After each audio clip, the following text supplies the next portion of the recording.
Good morning. Motherfuckers.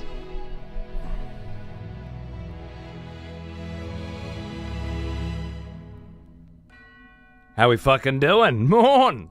Nova? Chaos fucking Nova? 98 months, mate. What's going on, brother? Thanks for that big sexy tier 3 sub, you delicious looking motherfucker. Hope you're doing good up there. Hope the weather's not fucking with you too much.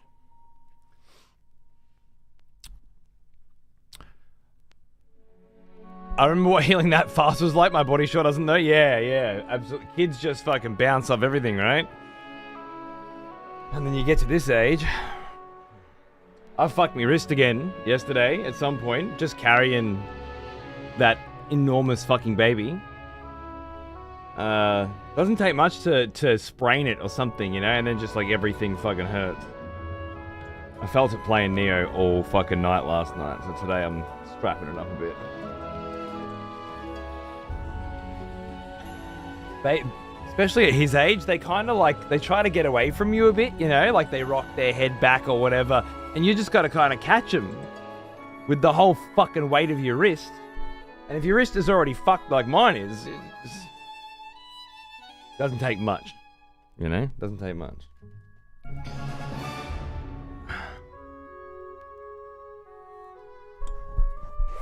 Anyway, how you going? I hope you had a nice fucking weekend. It's Monday morning here. Bright and bloody early, but I'm here and I'm alive and I'm awake. I slept fuck all, but it's better than Friday where I slept in and just didn't make the Soul Reaver show. I didn't know where to let you guys know about that sort of stuff, but I've decided for the first time in my career to start using the Discord to make announcements of this caliber.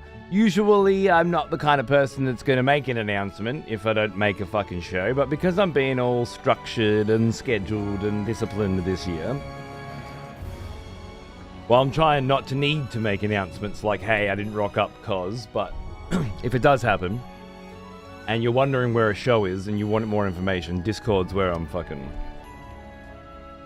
where I'll be doing it, because while I still do use Twitter for things, I just can't imagine that the bulk of the people that might be sitting around going, where the fuck's the show? Wasn't there supposed to be a show today? Are going to be on Twitter looking for the answer. I feel like those days have probably ended. So, anyway, yeah. Just so you fucking know.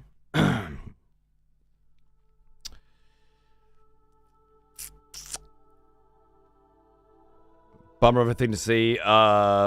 First thing in a Soul Reaver stream. I hope everything goes well for Alice. Yeah, Alice has got it fucking rough. So's Wolf apparently. Well, I just occasionally have a little nerve pain, you know. It usually goes away. If it doesn't, then it turns into a root canal. Been through a few of those. No big deal. Snow was fluffy and easy to move around me. Oh well, that's good, isn't it? How you enjoying the Soul Reaver game so far? They're okay. Yeah.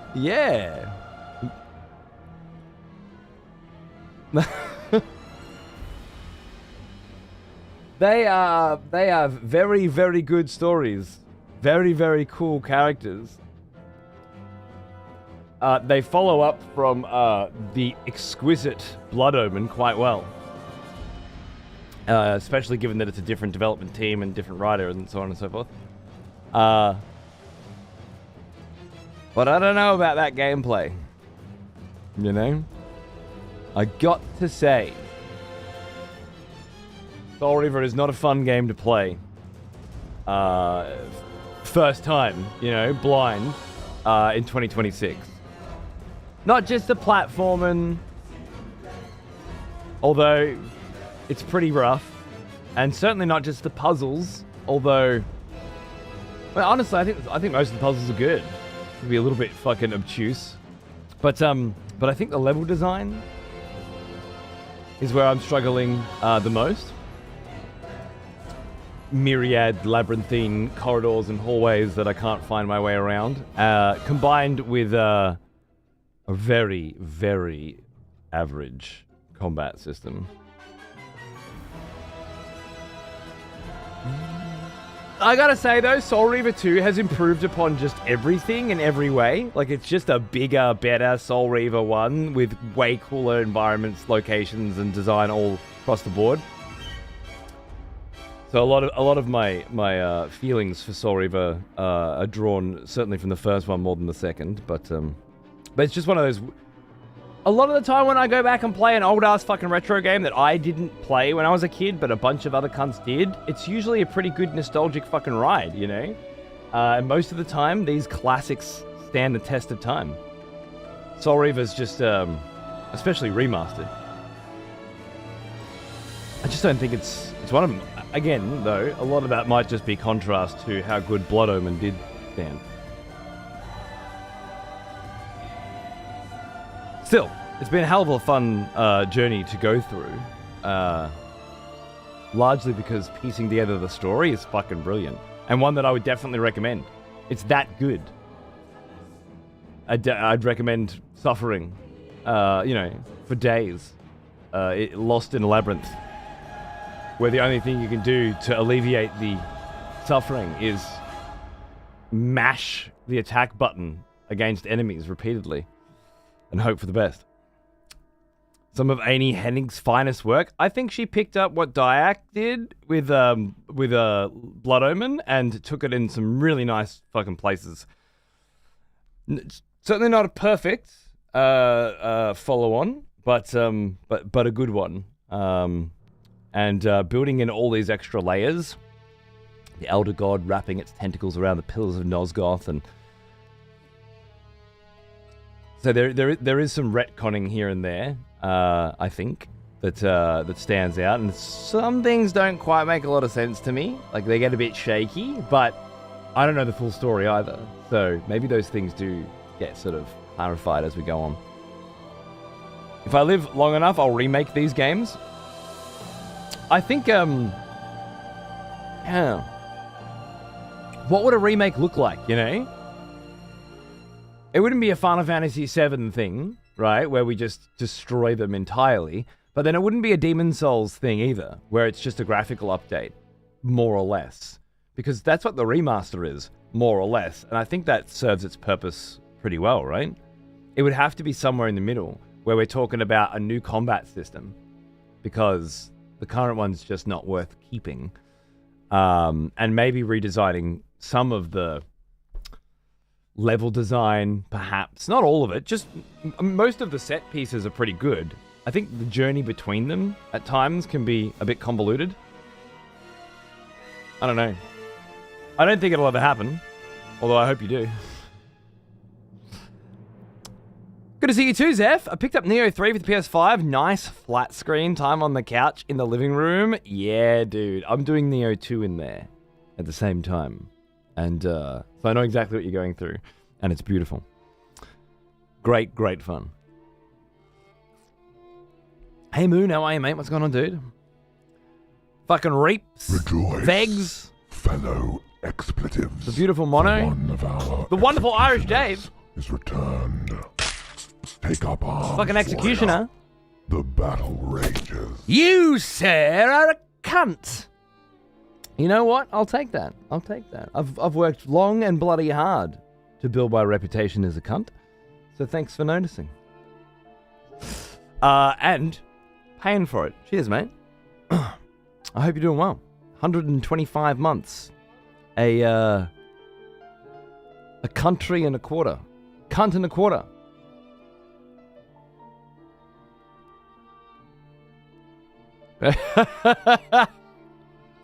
Peeps saw it coming, man.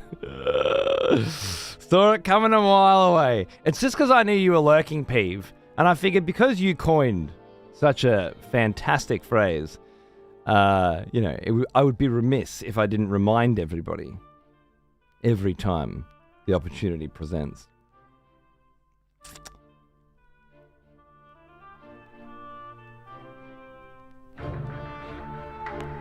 Banger.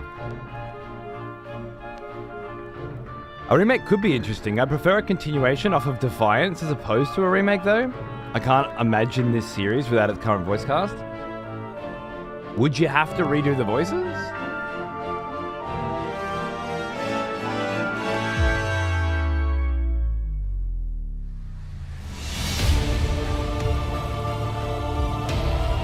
Forever, Peeve, for eternity, you will be credited as the man, nay, the demigod who coined the phrase,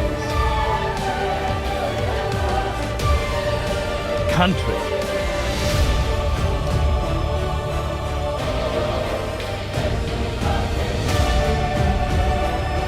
Showered with praise for all time.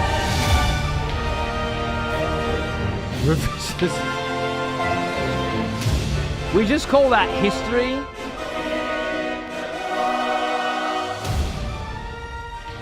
Where I come from?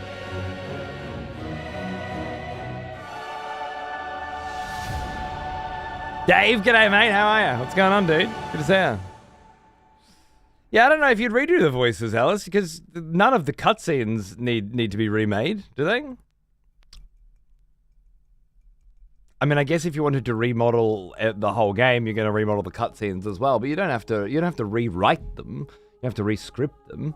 You'd just be replacing the current models with new ones, right? I don't know. I don't feel like there's anything you could possibly do to the voice work or the acting in even the structure of the writing in the Legacy of Kain series. So far as I've played it so far, that could make it better. It would just be gameplay, which is stuck in a fucking hellish 2003 puzzle platformer landscape, and not a good one. As I say, I love the old God of Wars. I go back, I play them. The combat feels incredible. The puzzles feel great. The level design feels amazing. The set pieces are awesome, you know? I don't feel any of that, really, with Soul Reaver. Some of it, but not lots of it. Keep the voice acting, be alright with a remake. The acting is superb and just jaded from the industry trying to prove. Yeah, or maybe they would want to. I don't know. I just feel like you could re-choreograph all of the same scenes with the same timing beats with just new models if you really wanted to go full on. And they would. It'd be an Unreal 5 thing if it was ever to happen. And just keep the voice acting there. You don't have to... The only reason they did like... And this was, interestingly, it was Dennis Diak's team that did Metal Gear Solid Twin Snakes. And that's heralded as one of the worst remakes in the industry. Although there are people out there that absolutely fucking love it. I happen to be one of them. But the biggest concern that people have with that is that they redid the voice acting. And the old one's better because of some creative liberties along the way. But the reality is the only reason they redid the voice acting is because the original was done in a fucking house. And there were cars driving past and shit that you could hear on certain takes, you know? I never heard them, but that's the story. Did you make a League of Legends... Oh, you're talking to Pete, never mind.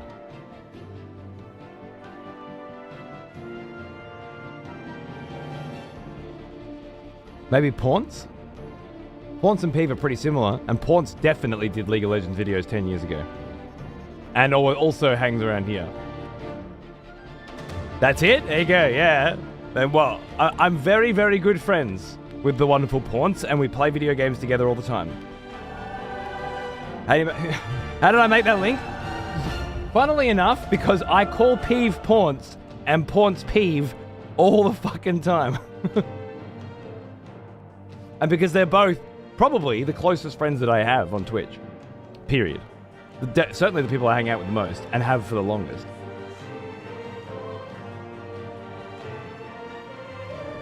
I like Twin Snakes as a separate thing. Me too, actually. And when I play through the series, I sometimes do Twin Snakes and I sometimes do the OG. And I'm happy for both. Very different flavors. Don't listen to him, chat. I'm a hate watcher. One of the sweetest compatriots that I've ever had in any career. Any of the many careers that I've had. This is bullshit. He says he's leaving, but he's not. He's just sitting there. He's sitting there stroking his fucking beard. One hand on his beard, one hand on his pussy. You know, and he's thinking, yeah. I am pretty good, aren't I? Because that's the kind of cunt he is, but he knows it, you know? He knows it. Well, and that's why we love him. He is an old one. Almost as old as me. Never met a man with the confidence to take a 2-hour-long shit break in the middle of a stream before, you know? If they weren't so fucking useless, if they were brave enough, they would recognize feats of such heights at the Streamer Awards and bring people like Peeve down, you know? But, yeah, it's a pathetic industry, and they'll never recognize such talent. Longest shit break. Down the red fucking carpet he comes, you know?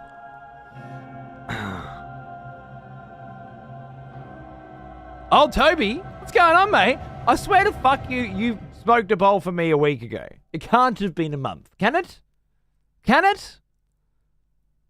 Don't smoke that one for me, all right? It's too soon. I'm on 1 bowl a month, okay? So just relax. It feels like it does. It does. Now, for you, I'm sure your sense of time is so warped that you're like, yeah, it could be a week, could be a month, but I'm pretty fucking sure mine isn't. And it was definitely a week ago. So no fucking bowl for me this time. Next month, I'm in. I'm an old man and I gotta be careful. What you drinking looks this is a coffee. You like it? No. I'm gonna go to the doctor maybe this week, maybe next week. Start talking about these heart palpitations that seem to happen all the fucking time now. And I wonder if they're gonna be like, you can't drink coffee anymore. I don't think it's the coffee. I think it's something to do with like blood sugar or blood pressure or something. Hopefully. I don't think it's the fucking coffee. Although I have been like for a good couple of years there, I'd have a coffee or 2 in the morning. But now, new baby, it's coffee at 2 in the morning. It's a coffee at 2 in the afternoon. You know. We'll see. I hope it's not the fucking coffee. One of the few things I have left I'm allowed to have. No more smoking, no more vaping, no more weed, no more... Well, I have a drink every now and then. At least I've got Warhammer 40k. I've got that.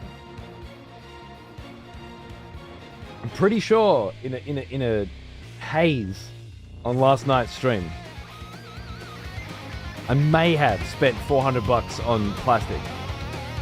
On plastic models. Kind of got, you know, got into a craze.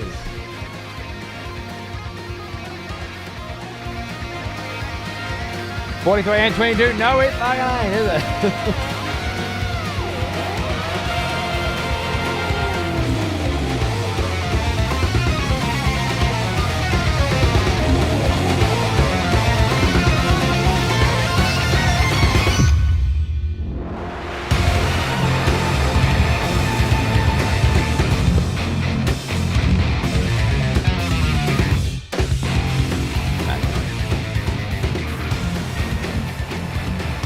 Which bottle is this? Resurrection of the Night. Full fucking orchestra fucking... Castlevania fucking tribute.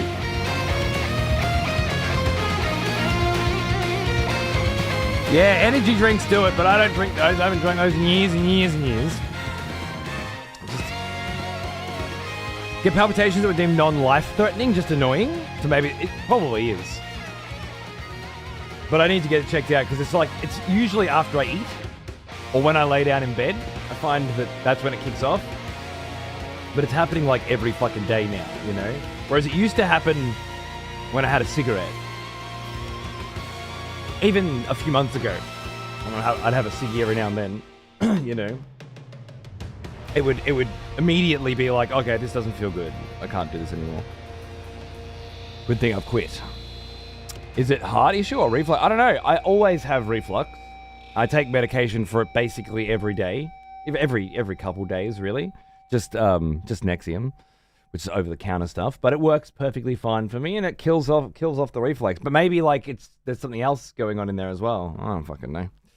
It just feels like every problem I have with medically just sort of gets worse. Like you find a way to manage it, and then fast forward 5 years, and it's evolved in some way, you know.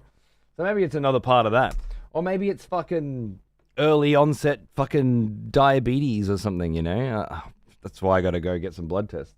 I haven't had blood tests since COVID, which is when I had the fucking colonoscopy, gastroscopy fucking combo, right? That was fun. But I remember that was during COVID.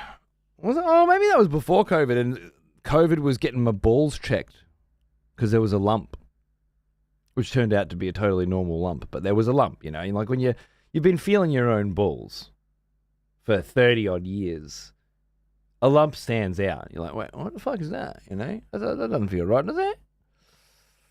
You're fucked. I get a blood test every year. Yeah, well, I mean, I'm 40 this year, so I really should be, shouldn't I? At the very least, I should go in and get a... Oh, did they do that while you were awake, Alf? I guess because I had the colonoscopy and the gastroscopy at the same fucking time. They put me out. It's the first time I've ever been put under, and it was such a trippy fucking experience. Imagine turning 40, lol. What are you, like 41 this year? I swear you're a year older than me, right? You fucking old dog. G'day, Nate. How are you, mate? What's going on, dude? Thanks again for helping me out with the fucking streamer bot shit the other day. Everything's purring like a fucking kitten again now. Cheers, mate. Turning 30 in less than a month. Same as last year.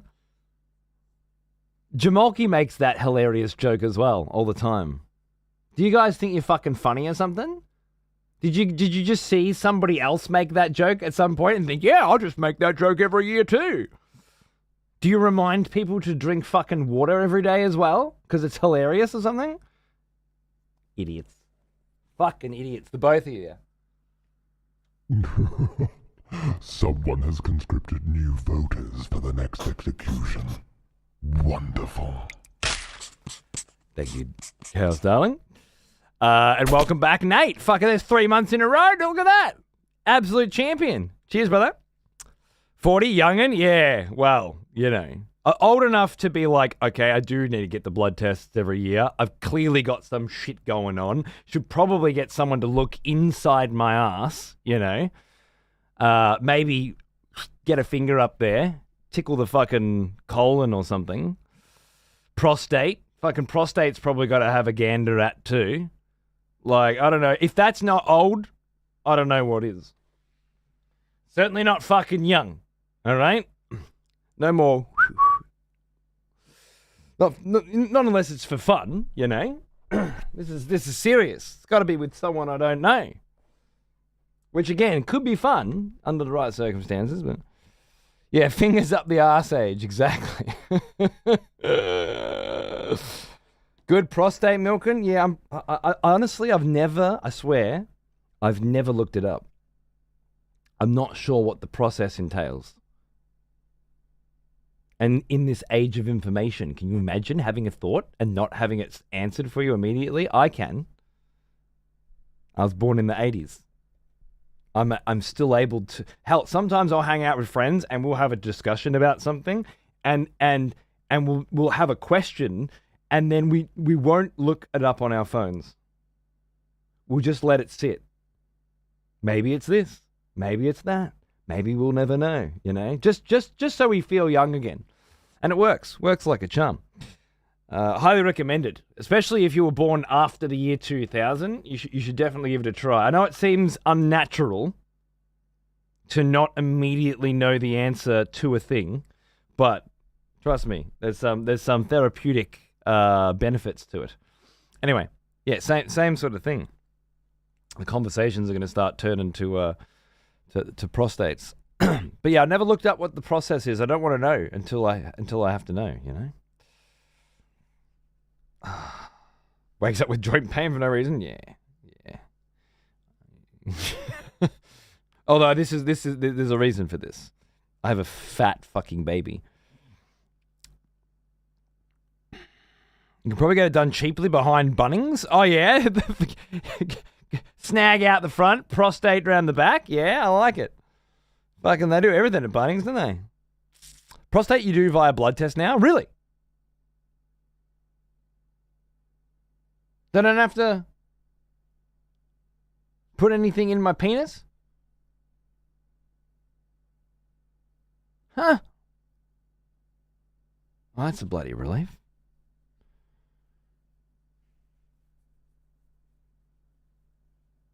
Unfortunately, no. No, I'm not disappointed. My penis is half the size it was 5 minutes ago before we started talking about this. Just keeps regressing every minute, just a little bit more. I'm very happy. It's hanging free now. Hey, Goth, how are you, mate? What's going on? Good to see you. Is this where the camera goes for Soul Reaver? I think it bloody is. Soul Reaver 2 is favorite of mine? Nice. I'm having a very, very good time with it. Even with the glaring fucking issues that it has as a video game in 2026, it's got so much style and so much fucking class. It's such a gorgeous love letter to the original Blood Omen, and God, it's just got great stories, great characters, and honestly, like I feel like those of you who played it when it came out, this series, starting to think about like, am I being lied to? You know, like, do I have the full story? Is there, before terms like unreliable narrator came into my fucking vocabulary anyway, this game would have been crazy where you're like, man, who's doing what? You know? Now, it's been a week since we played because I missed Friday's show. Again, I just woke the fuck up at 11. My wife saw me sleeping and left me there thinking, oh, he's so sweet. You know, getting some extra rest. She must have been having a good day. Usually she just throws a fucking baby at me. Fuck you. I need a shit. All right, love. Anyway, what was I saying? I missed Friday, so it's been a week since I played last. And, yeah. I've almost forgotten what the fuck's going on. Just wanted some peace and quiet? Fuck you. When you got your colonoscopy, I love a sentence that starts with that. Make sure you have a raging hard-on just to make it as awkward as possible. I already had one. I'm telling you, I had a colonoscopy and a gastroscopy at the same time, and I was asleep for it. Seriously, they laid me down in the bed. They said, count back from 10. I remember getting to 7, and then I was in a chair. In a gown. And someone was handing me a cup of tea and a cookie. Weirdest experience of my life. Yes, the smell really, of proper devotion. Well, except that Welcome time back, with the finger. But old friend, we've missed you. This is the second weirdest experience of my life. Deathhound, thanks for 25 months, mate. Good to see you, dude. You're coming in the best time, absolutely. Because whether you're passed out, drunk, or fucking drugs, you know, because you have like these like speed sleeps, we used to call them, amphetamine style sleeps, crazy shit. Or just like dead dog fucking tired sleeps, you know, normal sleeps, whatever it is. There's still a passage of time. Like sometimes you have a really good night's sleep where you really just don't wake up once, right? You just close your eyes and you wake up and you're like, fuck. It's morning already. That's crazy. Whereas, I don't know if it's the same for all the rest of you old cunts, but I wake up for a piss in the middle of the night. My phone reckons I wake up fucking 60 times a night. Double that if the baby's in the same room, you know. It's crazy. But even if you have like a great night's sleep, you close your eyes, you fall asleep, you wake up and, oh, the fucking sun's up. Great. There's still a passage of time. It might be accelerated. You can't remember any of your dreams or something. It's not like getting put out. That's instantaneous. Your brain does not fucking recollect anything happened. It really fucked with my perception on time. Like, you know when they say, you know, like you're reading a fantasy novel and it's like you're in another dimension and every minute passes as a fucking hour, or time dilation, fucking interstellar shit, you know? Fucking... You can start to imagine what it must be like to I don't know, imagine being put on a spaceship and being put out like that. And it literally feels like zero time has passed, but every single person on Earth is dead. And you're 300,000 light years away or something, you know? Like, can you imagine? Can you imagine time skipping like that? Crazy. When I say every person on Earth is dead, I mean every person who was on Earth when you left Earth is dead, right? And now 6 generations have passed or something. I'm just, you know what, Alf? It's just another day. It's just another day on, I mean, you know what? Probably every single person on Earth is dead. From whatever fucking thing. You know, so much time has bloody passed for them, for us, for we, nuclear fucking war, famine, solar flare, meteorite, Ice Age number 8, whatever the fuck. Like, probably is every fucking person on Earth's dead, and you'll fucking never probably know about it. But the point was it happens instantaneously anyway. Went from butt stuff to time travel, and you people think your sub isn't worth it, right? Oh no, it's $5 a month. Where else do you get this shit, huh? Yeah, that's what I thought. I'm clicking load game instead of start game for the first time since playing Soul Reaver 2. How's that?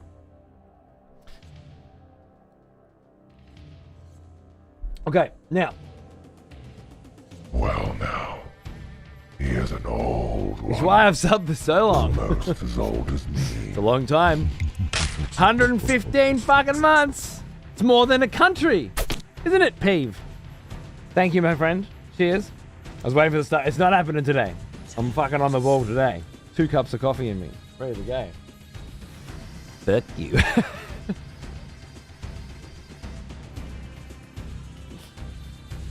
What's Soul Reaver? Never heard of that game. Really? Legacy of Kain. Soul Reaver. Good enough that it got a second release recently, with Soul Reaver 1 and 2 bundled together in the same package. The short answer is they are sequels to another game called Blood Omen. And while you play Kain, Legacy of Kain, in Blood Omen, in this you play Raziel, and Kain's the bad guy for a while. Now I think we're chums. Either way, it's a convoluted story. The interesting part is a completely different fucking company made Soul Reaver 1 and 2, but they continued the story from Blood Omen. After this, there's another Blood Omen 2, and then Legacy of Kain Defiance, and I haven't played those either. So I'm going through this series for the first time, and if you'd like to go through it for the first time with me, check out the VODs, either here or on YouTube. They get deleted here after a while. If you're interested, it's been something else. Pretty shit game design, married with potentially some of the greatest story, character, and acting in video games, period. The shit that they were doing back then, unprecedented. The cover art for Defiance looks so sick. I haven't even seen it. Can't wait to. I think Sunless Sea is the first game since Legacy of Kain where words and the use of language have completely invaded my imagination. Well said, yeah. I have to do that one again soon too. But looking at it, sounds fun. It's been great. The first one, Legacy of Kain, you can grab on GOG for a few bucks. And it's awesome. You are just a fucking... You're a human who gets turned into a fucking vampire by a fucking necromancer and sent on a revenge-fueled fucking hell-bent path. 15 minutes after you start playing, you're turning into a bat. You're turning into a werewolf. You've got magic fucking powers. You can suck fucking blood from cunts to fill up your house. It's just good, old-school, classic, gorgeous fun. And then Soul Reaver, afterwards, very different flavor. But if you like a good fucking story... All the cunts tell me to play this over all the years, they weren't fucking lying. Speaking of a good story, we've made it to a part now wherein questions have been answered. We finally met the first vampire, Janos, who wasn't really the first vampire so much as the last angel. Hey, Broly, how are you? And in some very interesting time travel fuckery, it kind of seems as though our fucking with the time continuum in kind of like a bootstrap time travel philosophical sense, which is to say we were always supposed to fuck with time. And it's our fucking with time that led to the first angel, so the last angel, being murdered by the vampire hunters 500 years before the events of Legacy of Kain, which is kind of where we are now.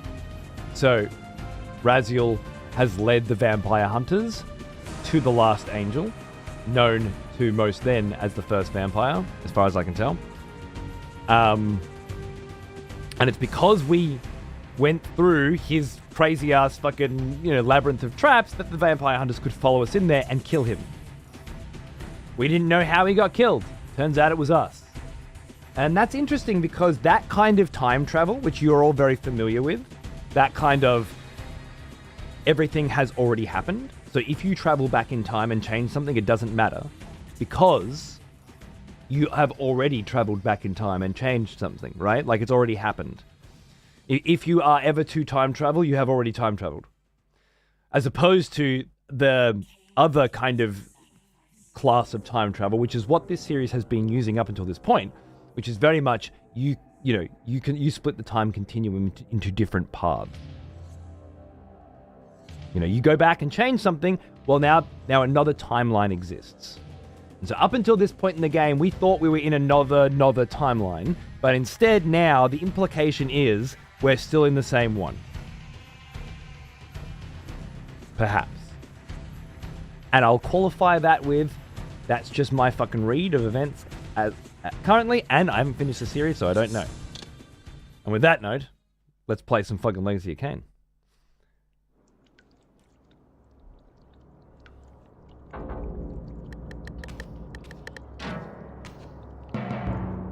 Original PlayStation version. Today's remaster. Just gonna turn off the FPS tracker, which we have on. Had on for Neo 3 last night. Fucking great, by the way.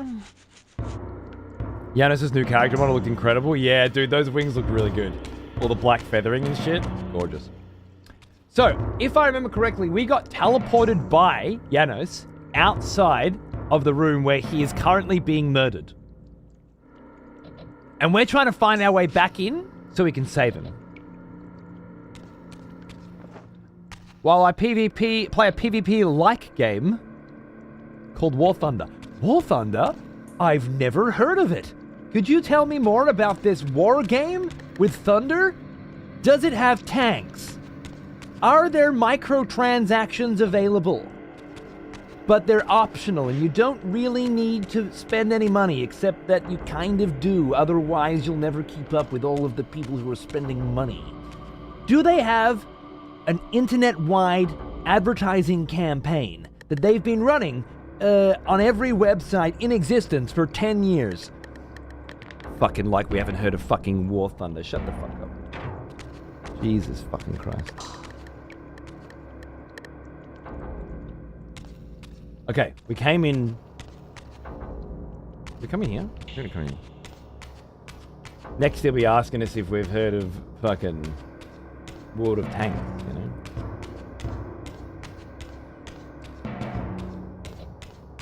Are there secret government files released so often that there's a well-known meme of it? That's funny. That's topical.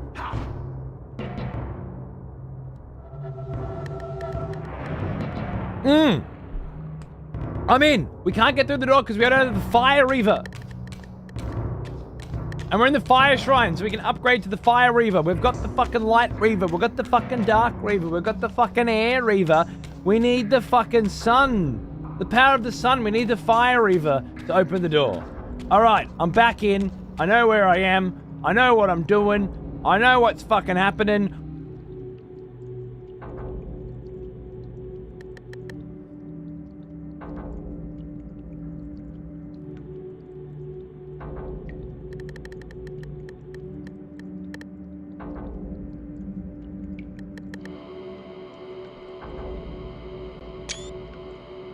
I'm just saying. I believe that's a statue of Janos. However, prophetically, it could be a statue of someone else, couldn't it? Janos did seem to know more about old fucking Raziel's current state of being than he was letting on, perhaps. Yeah, Raziel, my child. What have they done to you? Yeah. Ah! Well, I guess that was going to happen eventually.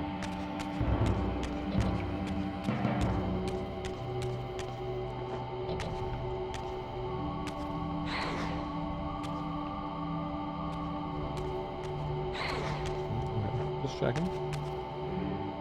A sconce! It was added into the remaster? Wait, the statue was?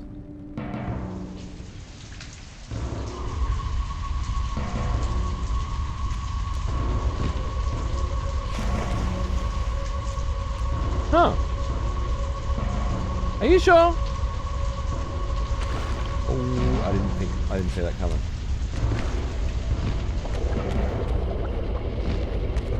Because I can see two versions of it.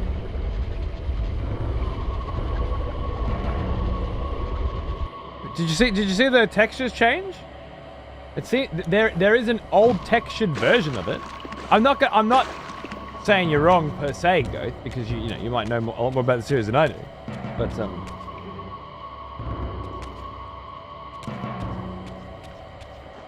But you could be wrong. Look like a Blood Omen 2 reference.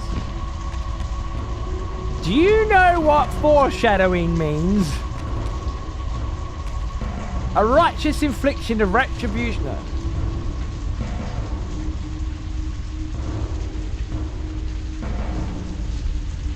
It's almost like writers, when they're writing, on occasion, sometimes, know what comes next.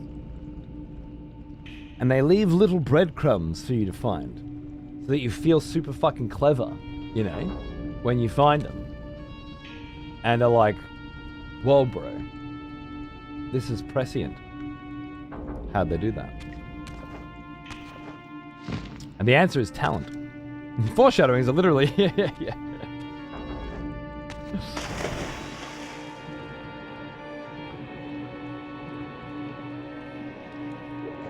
I still don't like it.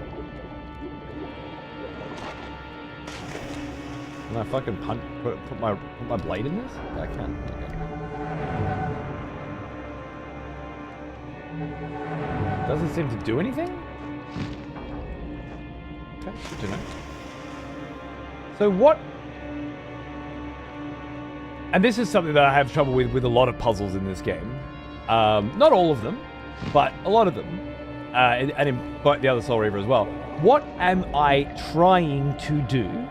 Where am I trying to go?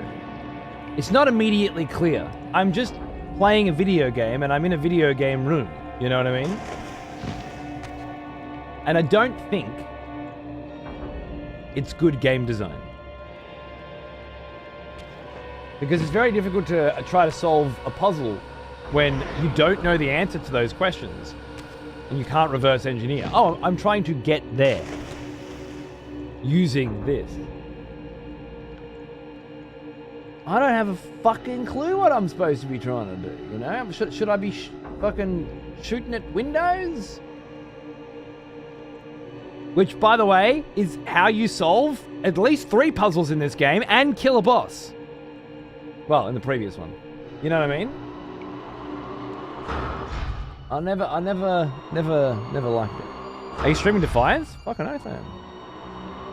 And we're trying to get a crew together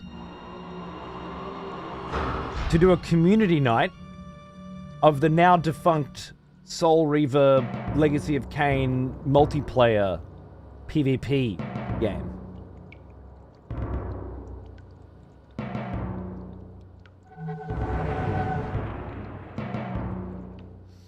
Nosgoth. Yeah, that sounds right.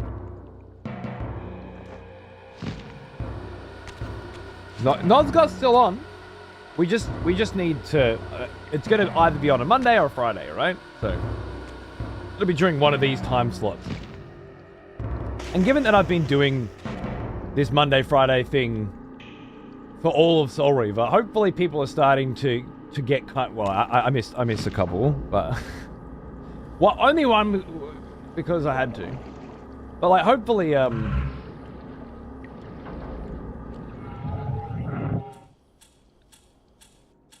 douche. Tune. Hopefully we can count on a certain kind of crew because the schedule's been consistent. Is my point. It's on by a private service and a private Discord. Exactly. That's how we're going to be doing it.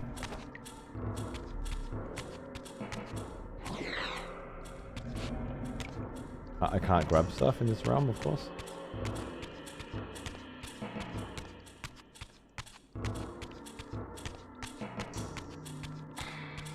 Get some more install then? Yeah, do it. So I'm not sure exactly where to fit it into the timeline, but there'll come a day.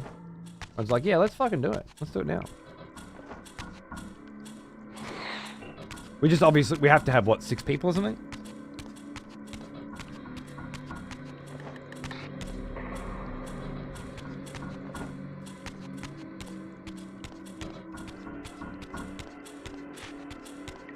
Okay, I don't think being in this realm's helping me. You've got it ready to rock? Oh, we need 8. Right, it's 4v4. Okay. It looks like we'll get close.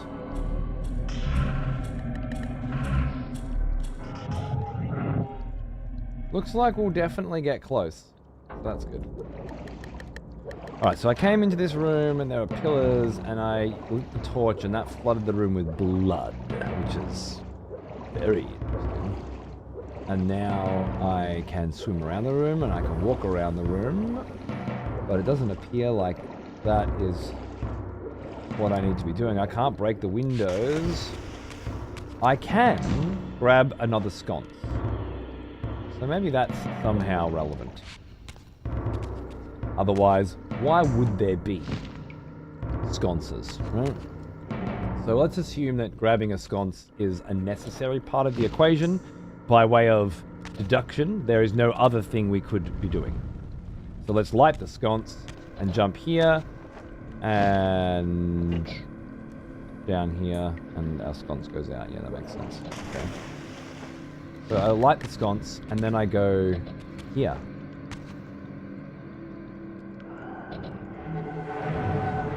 No, I can't do anything with that. Okay, so then I have a light Reaver. Why did they give me a light Reaver?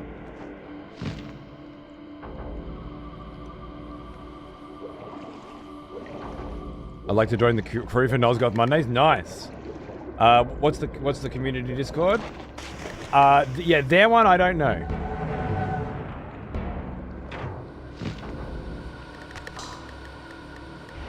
I should probably be saving that as well, eh? Keys, what's up, cunt? How you going, mate?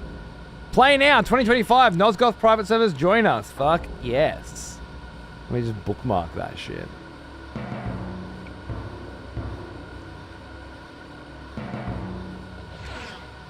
The Swedish company wants to make more Legacies of Kain, like Dead Sun? I don't know what that means.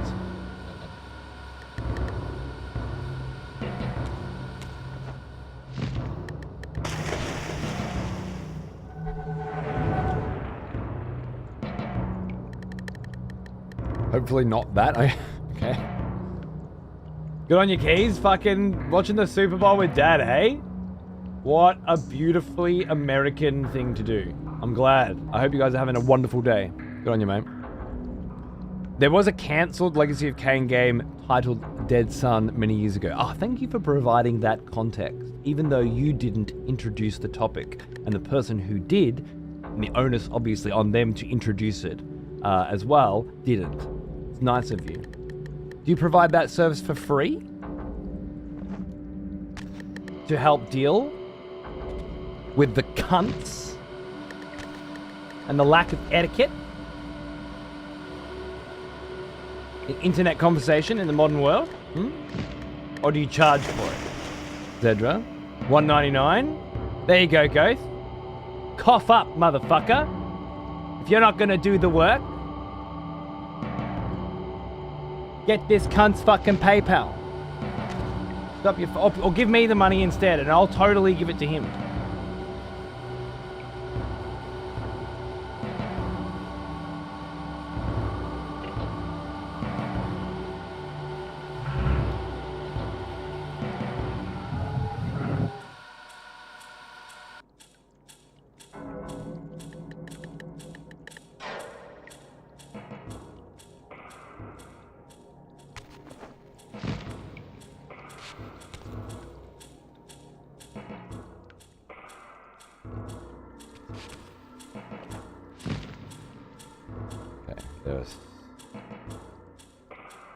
There's fucking something here. There's something here. When in doubt, remember that you're actually playing Shifter, and they just reskinned it. That's my go-to rule with Soul Reaver.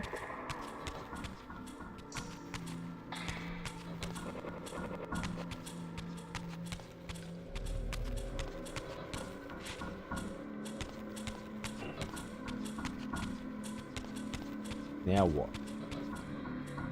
Clearly, I need to shift back.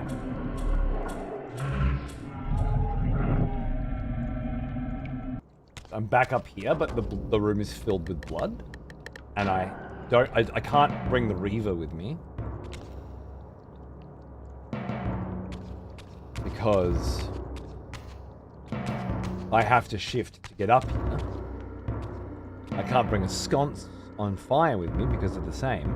Maybe you can jump up the other side in the same way, but then how would I get the fire up there?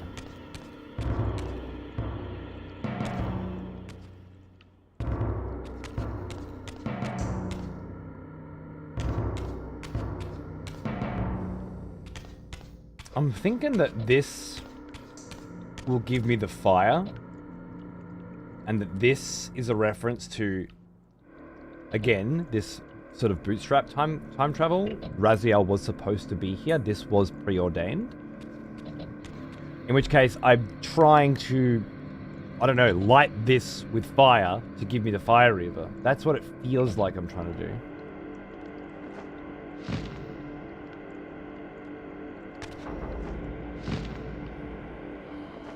Certainly seems to be some convoluted bloody mechanics.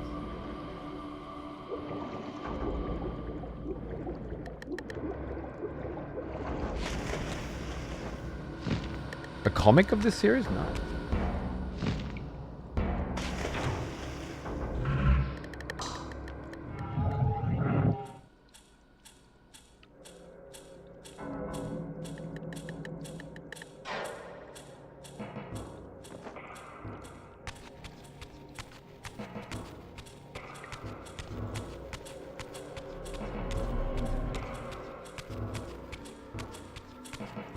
I feel like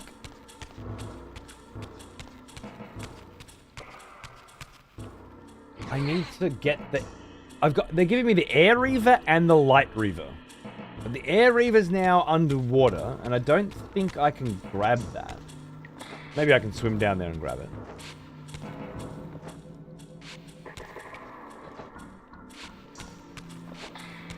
Oh, process of deduction. We're going to have to try everything. Right now, what they've really given me access to is the Light Reaver and a pathway back up to here that I know of. So either there's something else I don't know of, like Air Reaver, or I'm supposed to do something with the Light Reaver and I can't figure out what it is.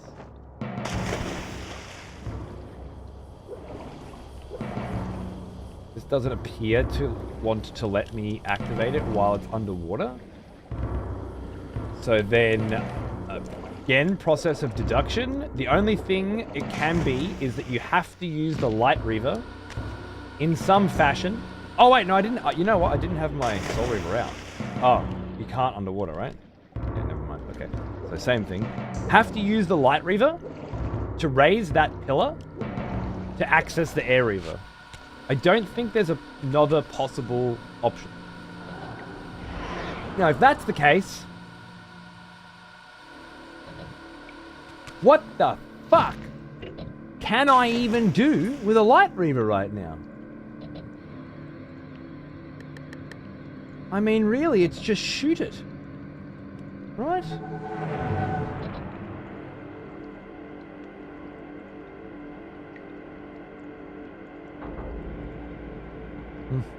These statues.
Never gets old.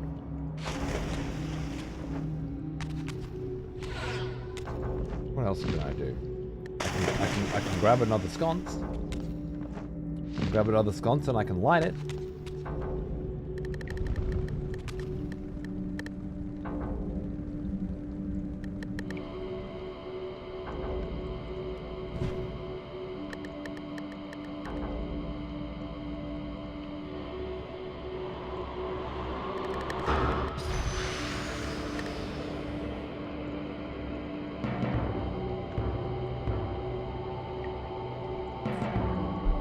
I was going to try and throw that fucking sconce all the way over there and land it, but clearly not necessary. Oh, look at the... Oh, man, that's so good! Oh, this game pisses me off so much, and then this happens, you know?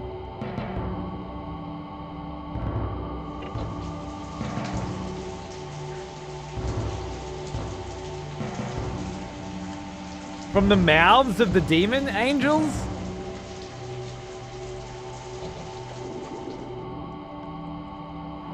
Too sick.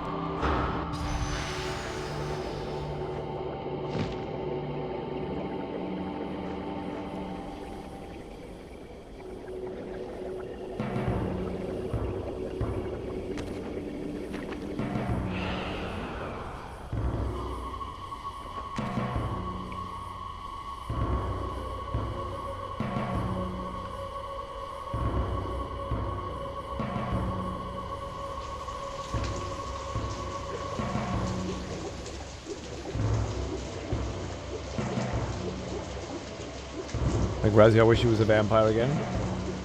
What is he now?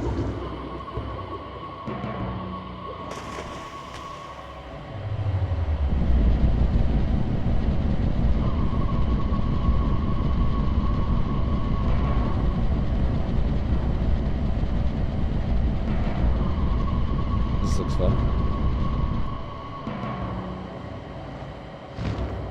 Some kind of wraith, I guess.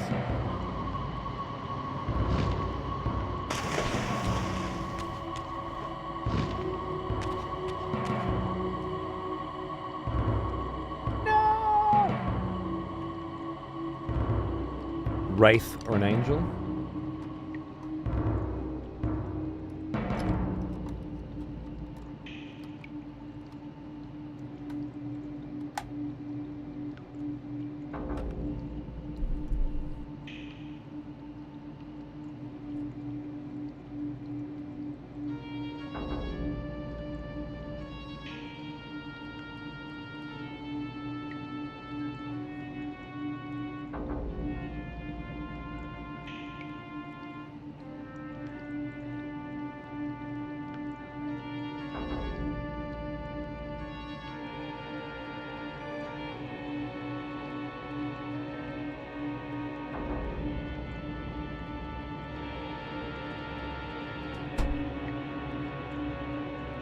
A wraith or an angel, huh?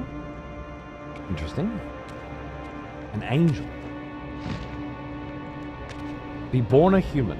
Become a Sarafan. Die. Be rebirthed as a vampire. Live for hundreds of years. Die. Be rebirthed as an angel? By an elder god.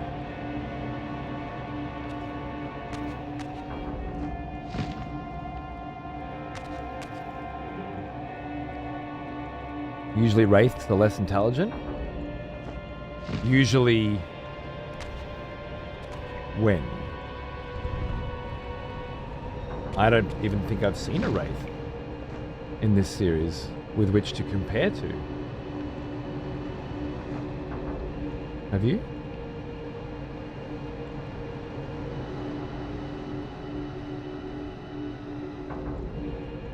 Yeah, Vorador drinks blood too, yeah, for sure. Soul Reaver 1. Who was the wraith in Soul Reaver 1? I don't remember. Oh, you mean the... Oh, right. Sure, okay. You're saying that we're one of those?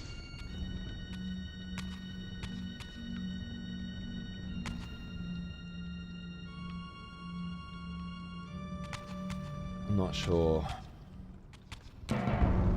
if I'm... Nah, I'm not buying that.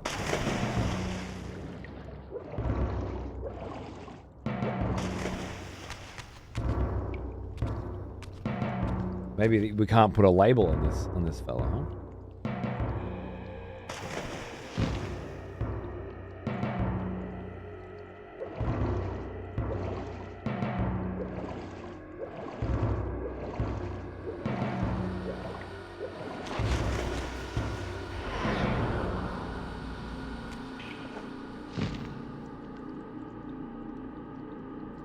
I mean, he does obviously have a different appearance than when he was a vampire, and he has the ability to absorb souls. So we can certainly make an argument that he's not a vampire anymore.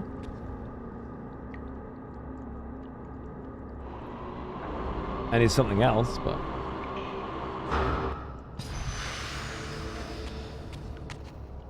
Shit. I think I gotta be quick. Oh yeah.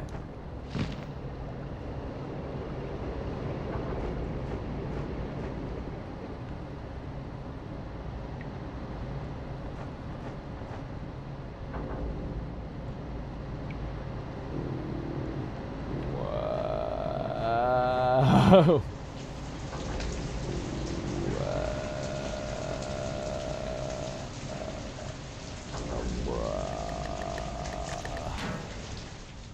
Oosh.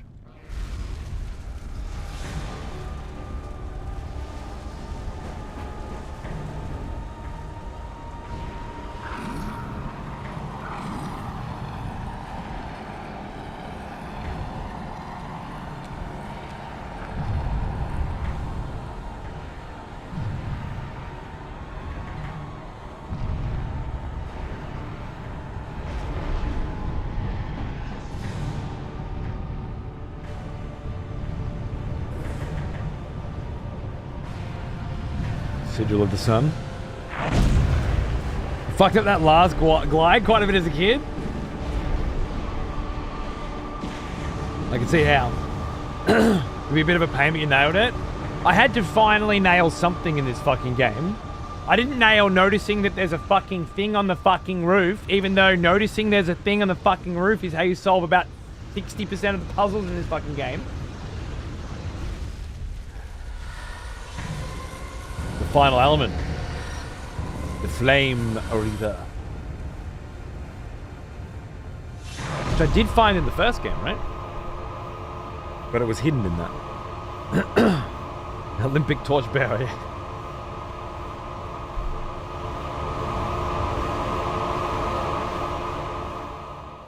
I plunged the Reaver into that furnace and forged the blade with elemental fire. With the Reaver thus imbued, I was now armed to unlock the elemental barrier and rescue Janos from his executioners. Look at that statue now. Yeah, it's so good. How could you not remember that that's there? Crazy.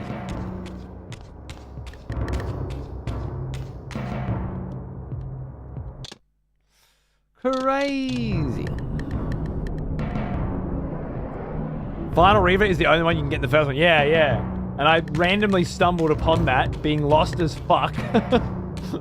Wandering that game. Turned out to be very helpful. Janos is going to be dead. I have that feeling too. I feel like he has to be, because this has all happened before. An infinite amount of times. If my theory holds true.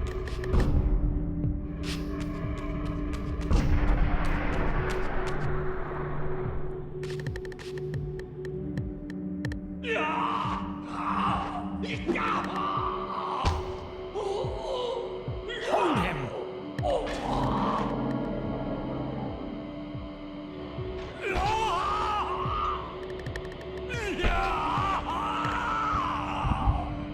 The Heart of Darkness. Look at his black heart. How it still beats. Who is this? Huh? Is it you? It is, isn't it? It's the first thought that I had, and then I'm like, wait. Oh. The fiend intends to bury us alive. Raziel, we must get out of here. Remember the sword. So good. So good.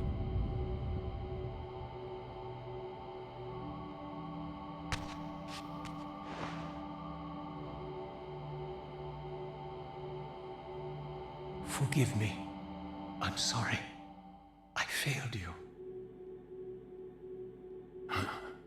No, Razia. Perhaps this was my true purpose. Simply to save your life this once.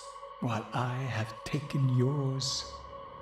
Embrace your destiny, Razia. You must reclaim the Reaver. It was forged for you and you alone. Without it, there is no hope.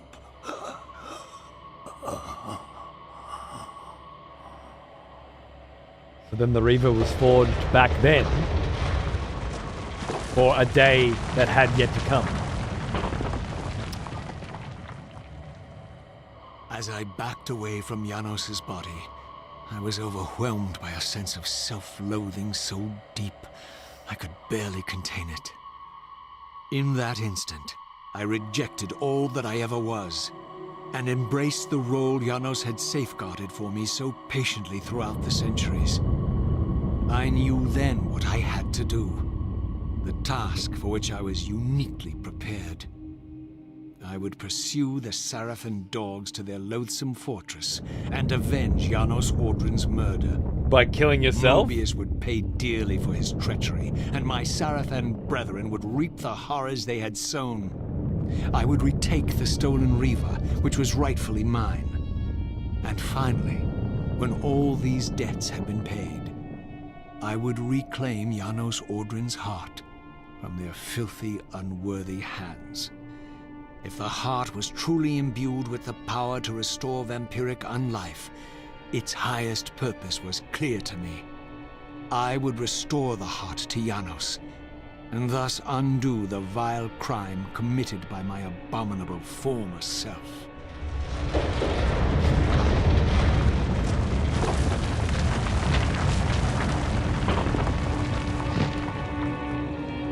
Whoa! Cutscene fucking in the gameplay fucking switch. Jesus Christ, what year is it?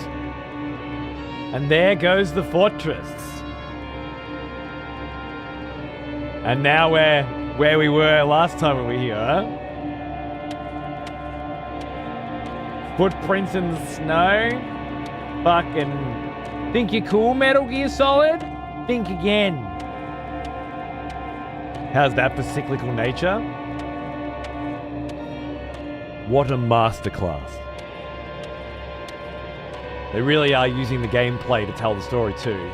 And we're clearly using the PlayStation 2 at the time to create beautiful cinematic moments that aren't just good writing, but are good gaming as well.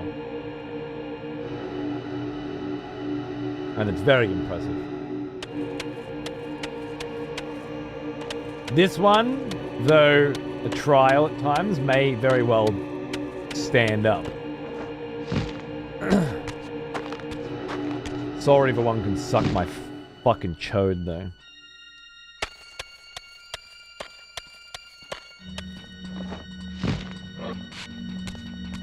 Free your soul, demon! Return to hell! How dare you murder Janus! How dare you follow my orders!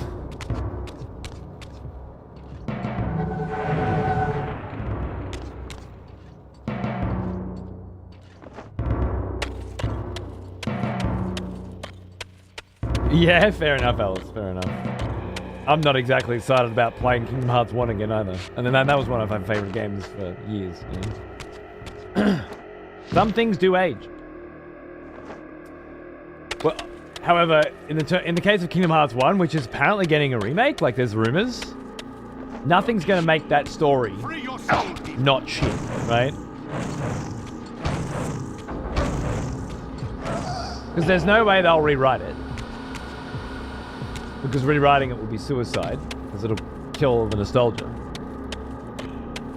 You're playing... No, not now. When I was growing up, dude, Kingdom Hearts 1 was one of my fucking games growing up. I was a Final Fantasy gamer. And a Disney kid, alright? When Kingdom Hearts was announced. No, I'm not replaying it. I was referring to the time Man vs. Game played it for the first time. And many of us tuned in, expecting this cunt who hates Disney and hates fucking show tunes and hates Final Fantasy, or at the very least never really played it, to just fall in love with what we knew was one of the greatest games ever made. And instead,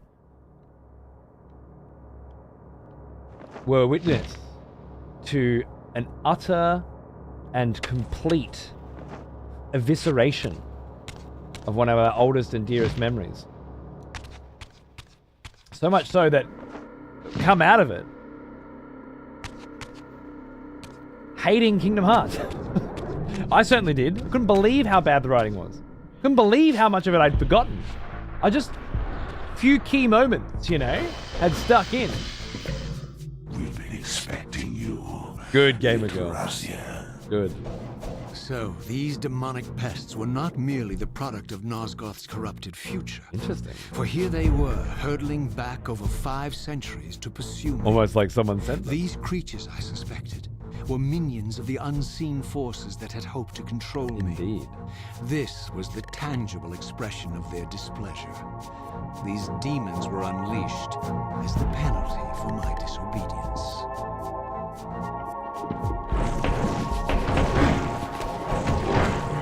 Yeah, but I got the Fire Reaper now, bitches. What you gonna do about it? Tune. Yeah, Action Dan, absolutely. But that's the thing, I always knew all the side stuff was all garbage and the lore was crap and the cope that people were fucking swallowing, but I always thought the original was pure, you know? Nope. Nope. Bad. I have seen the latest Night of the Seven Kingdoms episode. I had a little chat about yesterday. My takeaway from the last 2 episodes has been that, much like the very intro, Night of the Seven Kingdoms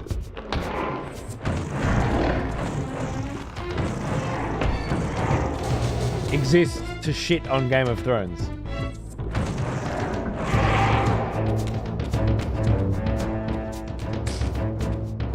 Not honor it.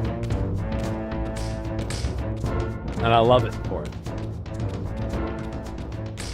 And I've never felt more convinced about that fact than episode 3, where there are some breadcrumbs to the twist of episode 3 scattered along the way. And if you've been paying attention in episodes 1 and 2, you may have asked questions or even outright called the twist that you knew would come later, like I had. But then in episode 3, they really gave it away. Multiple times. So that it would be pretty much impossible for anyone to be watching episode 3 and then actually be surprised when the twist was revealed. Which is the polar opposite to the 8th season of Game of Thrones, where they were outrageously attempting to subvert expectations to the point where nobody could actually predict how things would turn out, because it would be so fucking stupid if Arya Stark killed the Night King and Daenerys decided to kill everybody in King's Landing, because these just aren't their characters and they wouldn't do that. This is the exact opposite, and it's a beautiful return to a time where you can watch something, figure out what's going to happen, and then when it happens exactly as you thought it would, be so fucking happy and so blown away by how beautiful it all, how beautifully it all unraveled, how well it was acted, and how epic that moment just feels. Rather than sitting there sniffing your own fucking farts and fucking talking about how, because I'm sure you've heard people over the years say things like, yeah, that movie was shit, I saw the ending coming, you know? And it's that attitude that got us the Game of Thrones Season 8 that we got. It's all those cunts on Reddit sitting there and fucking fart sniffing with themselves, trying to figure out what it could be. And the writers sitting there going, shit, they figured out our plans. Almost as old as me. We better change them, you know? Hey! Fucking Cray, what's going on, brother? Good to see you, mate. I've watched a bit of you and a bit of Fats and a bit of fucking Fruit lately because they're on this mad RTS kick. And you know I like me an RTS. I saw you doing some shit with them too. And it's very beautiful and very exciting. Oh my god, I'm dying. Sorry, I'm sitting here fucking talking to my lovely Cray. So, dude, good on you, mate. Bravo. How good is AoE 2 in 2026, right? Were you blown away when you found out they were fucking adding DLC to that shit every year? Because it fucked me up, man. 10 days of practice. Fuck, I didn't catch all of it then. Fuck. Good on you, man. Good on you. I love AoE 2 and I love AoE 4. And I love Age of Mythology. And I play them all regularly. And I love you. And I don't know, maybe we should fucking play video games together someday, bro. I know that's, you know, never happened before. But fuck. Are our interests aligning? A little bit? Oh, that's not good. Is it? Can I just go? I think I can just go. Fuck it.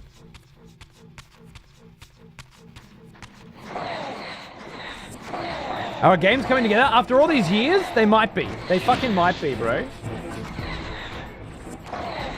We should, I don't know. I'll be hanging out. We'll have a fucking chat at some point. I'd fucking love to play some fucking old school RTS with you, man. I haven't played AoE 2 in a while. Fucking, at least a year, I'd say. Give me some fucking pointers, bro. I can try the controller method out so I don't fuck my wrist. I heard it's good. What? Oh shit, sorry. That's right, these guys can fucking fight me in the fucking other realm too. Can I just get out of here real quick? Yeah. What's up, bitch? That's awesome. Oh yeah, and he follows me here? Amazing. Oh! Don't be so mean.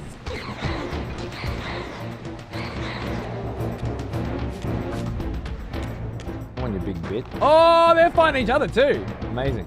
Well now, here's an old one. Almost Rick Shaft. There you go, mate. Good to see you, dude. Martin has everything to do with all of his books. That's why he took so long to sell the rights to them. Much like Brandon Sanderson. Because he's worked in film and television even before. So he makes sure that he's got some creative control. Now that doesn't mean things don't go away from him with the original Game of Thrones and with House of the Dragon. It's well known that he has problems with the showrunner of House of the Dragon, and in season 2 they went off the rails a bit. But he worked on this one as well, and it's a very different flavor. And obviously he wrote the book, which I have heard is really fucking good, although I haven't read it myself. That's almost fucking 10 fucking years, Greg. Did you know that? One more, mate. And soon Dead House. This Friday, for our Soul Reaver show, I might actually have access to Dead House Sonata, the new game from the original Legacy of Kain creators. Now, they've had some failed games in the past, with like precursor games, and they tried to do a second Eternal Darkness and shit, so I don't know where it's going to go. Devotion. Welcome back. From what I saw last week, We've missed you. it's got potential. Kashmir, 43 months. Fucking legend. What's going on, dude? Good to see you. Duncan Egg, great fun. Great fun.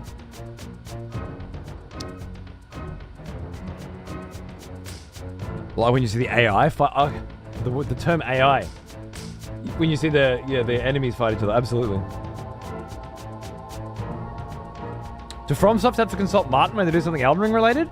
I'm fairly certain he worked on the story with Miyazaki pre-Elden Ring construction, and that was it. It was like world building only. But that's only the last thing I heard.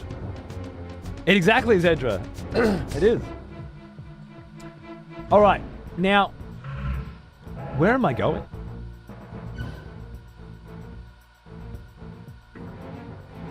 South further. I'm in Ustenheim now, and I want to go to the Sarafan Fortress. Is that the beginning? Where we do the time travel? Is that the Sarafan Fortress? Oh, good on ya, gamer girl. Nice. Love it. It is? So you're telling me that I have to go from where I was back to the beginning of the game on foot again?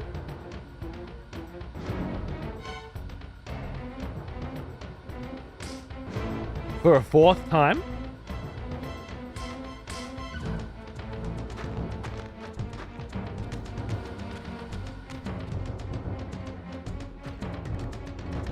Fucking game's taking the piss, man.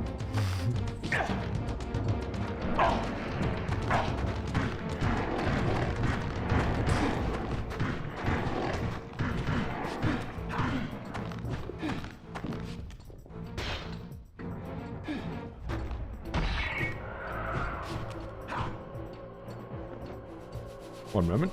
Take us up.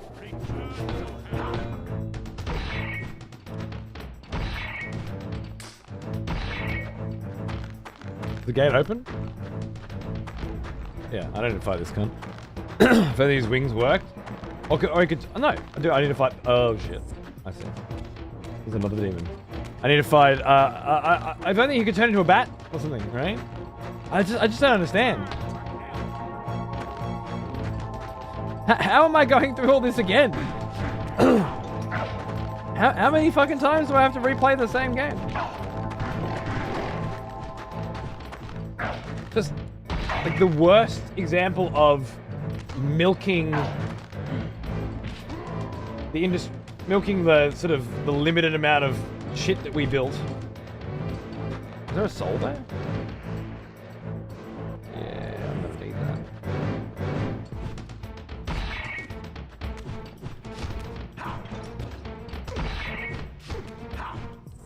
Thing is, you're going for me and not the giant demon.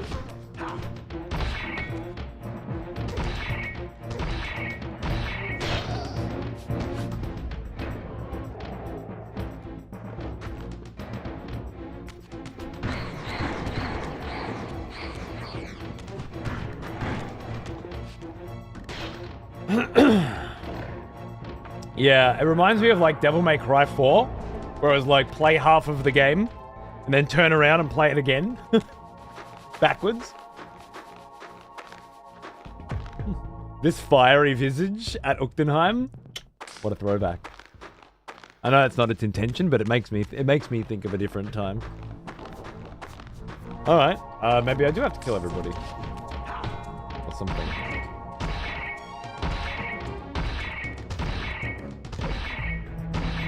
There's a way to make this game more tedious. Crystal Dynamics certainly fucking figured it out. Beautiful. Come to me? I think it actually is on fire.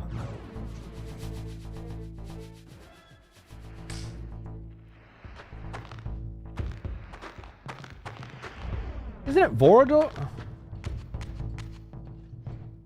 Maybe that's who's saying come to me, but usually that's... Something's going on. Yeah, so there was some kind of lawsuit shit fuckery going on back in the day. And Silicon Knights, who did the first Legacy of Kain, lost the rights. And they tried to sue, and it didn't work. And then shit hit the fan. Yeah. It all went bad. Shit, it's Diablo! Yeah, it all got fucked up. And they went on to make other shit. Like the Metal Gear Solid remake and Eternal Darkness on the GameCube. And never worked on Legacy of Kain again. And then, once they split up, due to a lawsuit against Epic Games, which didn't go very well, during the development of 2 Human, which is a crazy story you should read into. Then they decided to make a new studio.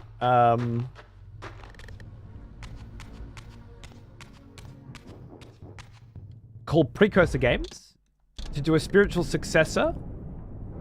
Or maybe Precursor did 2 Human. Maybe it was Precursor, not Silicon by that time. I can't remember. And 2 Human, yeah, that wasn't finished. It was released though, right? And then it was removed from sale by Epic once they countersued. Because Microsoft something. And then it was put back on the Microsoft store. And Epic allowed it to exist. Which was pretty wild.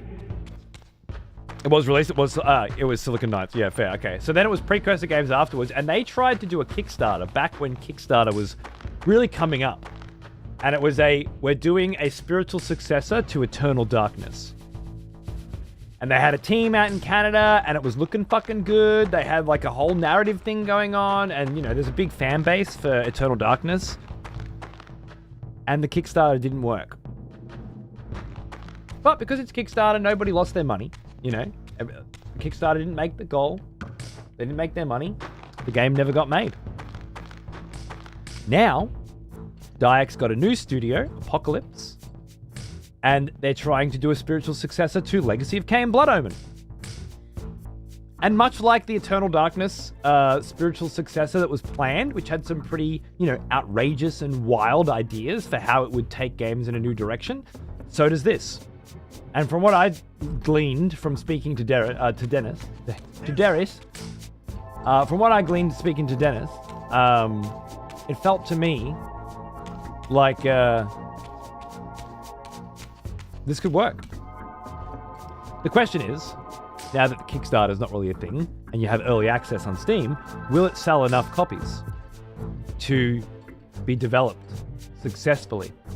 And because it's early access, not Kickstarter, no one will be getting refunds if it doesn't pan out. So, I'm interested to see the direction. The good news is, for $20, because that's what they're selling it for, like, for me, I've seen what they've shown me so far, and I get to play it this week myself, and then next week, a demo gets released for the next fest, so everybody gets to try it as well. And if at the end of that, it's like, okay, I'm willing to lose $20 if this doesn't pan out, then I still think it's earnest, you know? Demo, you say? Yeah.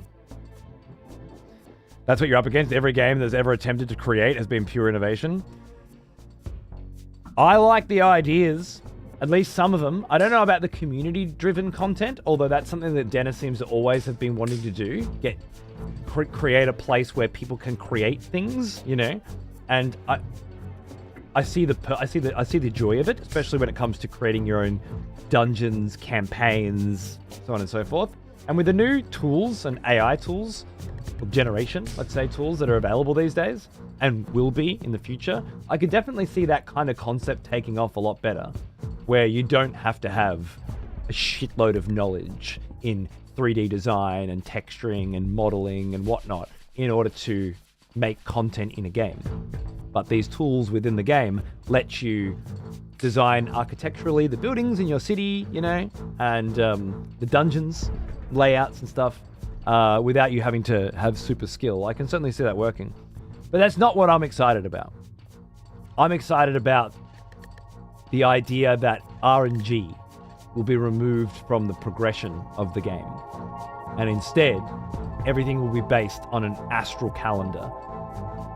That's really fucking cool. And that's enough for me, personally, to put $20 in, regardless of if it ever becomes an amazing video game or not. The fact that it's Legacy of Kain, that I've recently gotten into that series, serendipitously, you might say, that I love the writing so much of Kain and Blood Omen specifically so much, also helps. There's a lot of that writing already in there. 13 hours worth of backstory already written and voice acted, which you can listen to in the demo, apparently. Kind of like radio plays. Come on, quick, die. You need to die. There we go. Here, and I need to suck. Thank you. And then I need to run. Oh my god, there's more.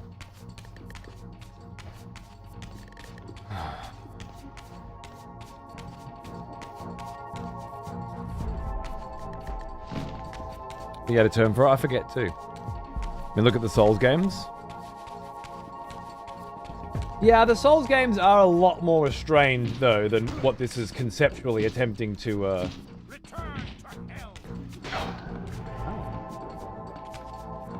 throw that away. Pull out my Soul Reaver. I fucking stop picking up fucking weapons when I press the button for attacking!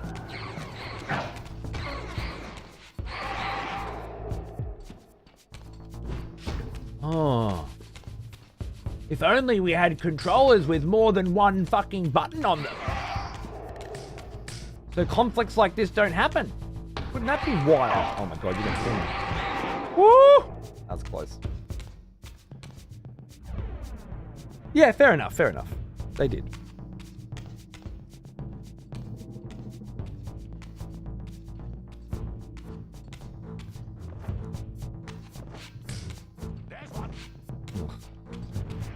Oh, mage cunt. Dennis described sounding like the evolution that like FF11 had. Something about EverQuest being an inspiration. EverQuest was amazing. Well, you can see it.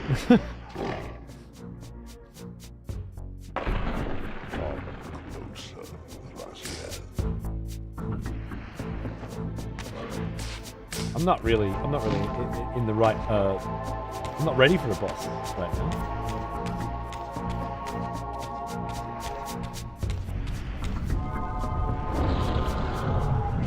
Already fucking killed me. Yeah, no.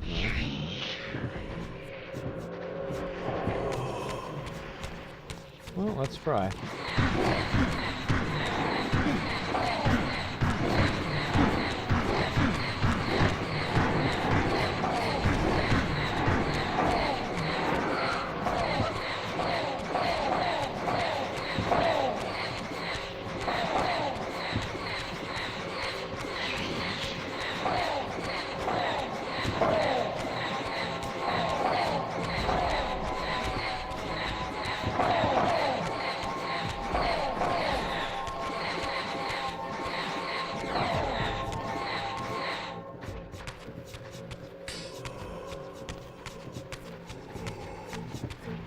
It's just not a very good video game.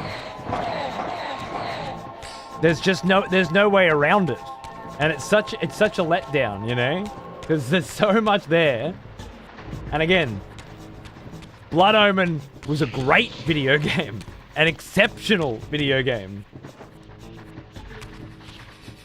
One has to wonder if all that bullshit between Crystal Dynamics and Silicon Knights hadn't occurred. Maybe there still would have been the potential for game design to exist when continuing this series. What a bloody shame.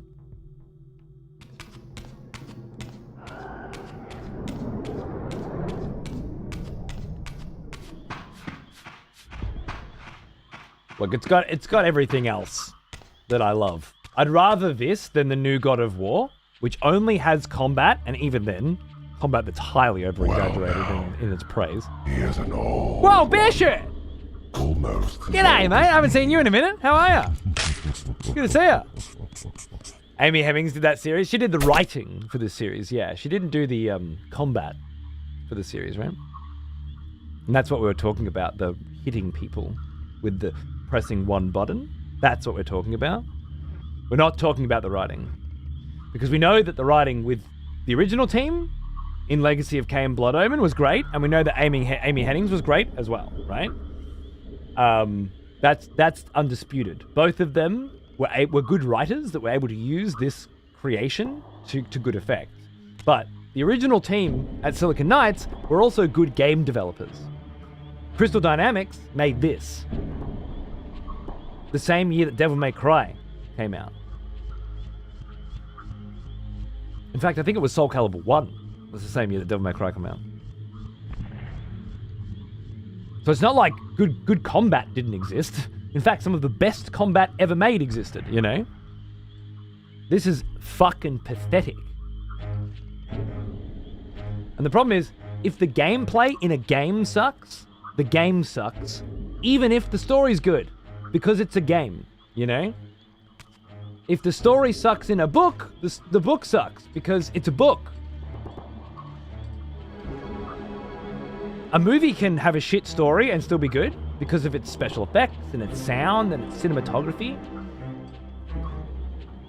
But if all that sucks, the movie can't really be good. And a game, contrary-wise, can't be good if the gameplay sucks, you know? This would be the exception to the rule. Where no matter how much the gameplay sucks, it really doesn't matter because the story really is that fucking good. And I've preached this shit many times before. Not often do I feel this way, where there's an exception. And I really do feel like this is an exception.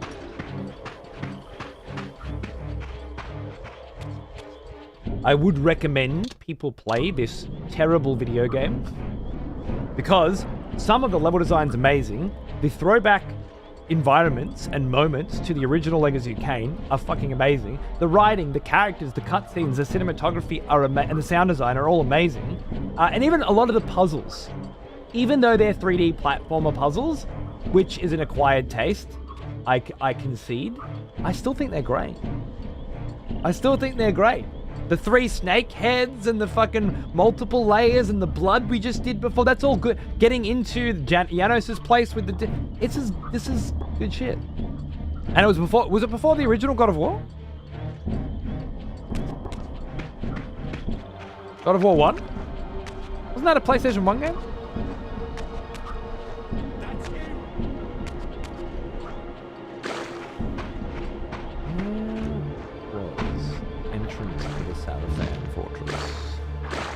PS3. God of War 3 was PS3, dude.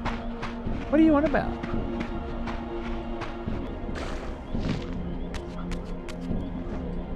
I remember it vividly. PS2. God of War 1 was PS2, was it? There you go. Okay, I thought it was PS1. Interesting. So then this was technically before God of War? Or at similar time? Also, compare the combat. My goodness. That said, I think this game has the better puzzles. I've played through the entire God of War series recently, with the exception of Ragnarok, which can suck my fucking dick. no interest in touching that filth. Not after the fucking one before it. But all the real, and I'm talking the PSP ones and everything, did a full fucking serious playthrough.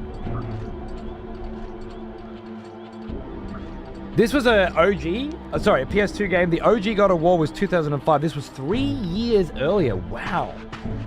Okay. That's impressive. Still, must have been around the same time as Metal Gear Solid 2. So it doesn't get a pass in its combat. But I would say this is light years ahead of God of War's puzzles, for sure. Maybe not its level design, though. God of War's level design's wonderful. Its set pieces are gorgeous. Giant fucking gods fighting in the background. Its boss fights are fucking epic. The final boss is Ares, for Christ's sake. I don't know who the final boss in this game is, but if it's anything like the final boss of Soul Reaver 1, which was... Alright, I didn't have one. It fucking ended.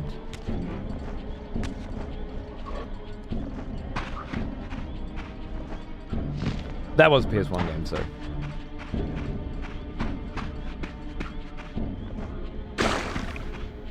Maybe up here?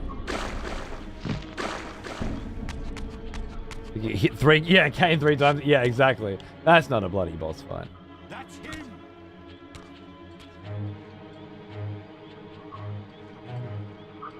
Am I supposed to get my Wind Reaver and then use that to fly up there and then over to there? Thinking that's probably what we're supposed to be doing here. And they had 17 months of development, which doesn't help. I mean, that's a good point too. The crunch back then was outrageous. That explains why you're kind of just playing in 3 areas in this game. Constantly. Over and over. They look different, right? Because of the different time periods, and it's a very clever use of limited time and limited assets. Very Elden Ring in that respect, where it's clearly reusing the same things to good effect. And I'd say it's very impressive. But it's still, like, you especially now, you fucking feel it.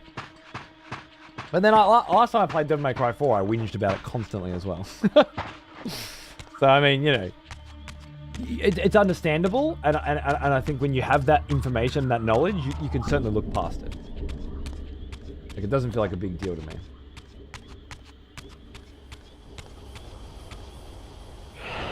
I was trying to play this off stream though, you know, first time, 2026, I don't have you guys to talk to, I'm sitting in my lounge room.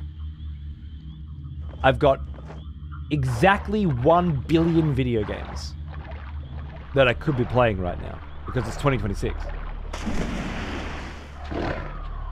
But I need to play this.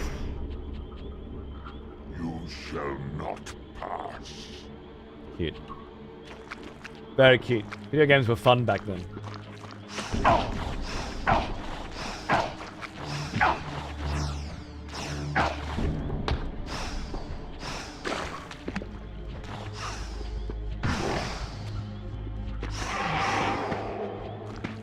Fine now.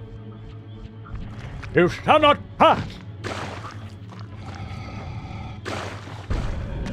Flame of London! Yeah. Seems... Oh, that's just the Wind Reaver again, isn't it? Air Reaver. Not actually one, like a boost. Maybe it's through there I want to be? I think I was just wrong before, straight up with where I was trying to get to. And what I actually need to do is go down here and pass the fucking Elder God again. That makes more sense. You will not continue!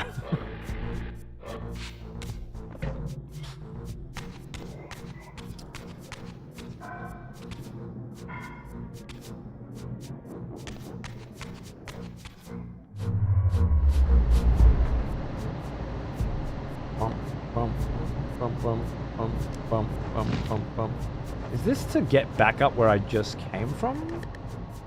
I feel like it is. I feel like I want to go deeper into the caverns.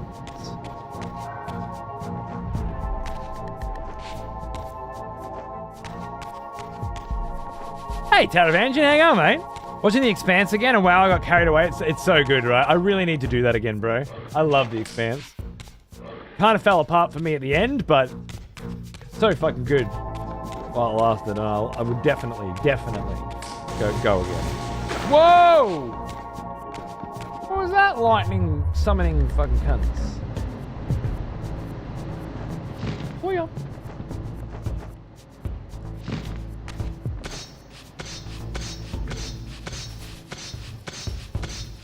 Yeah, tough am I.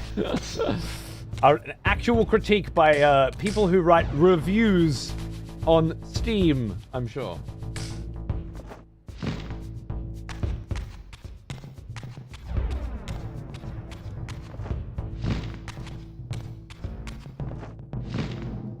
Flame Reaver, eh? Well, don't mind if I do.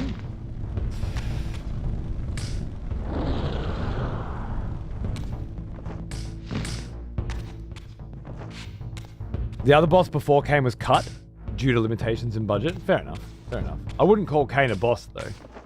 More like a cut thing where you could move in it. Then again, the last boss of Blood Omen was pathetically easy as well, depending on how much you'd played, I guess.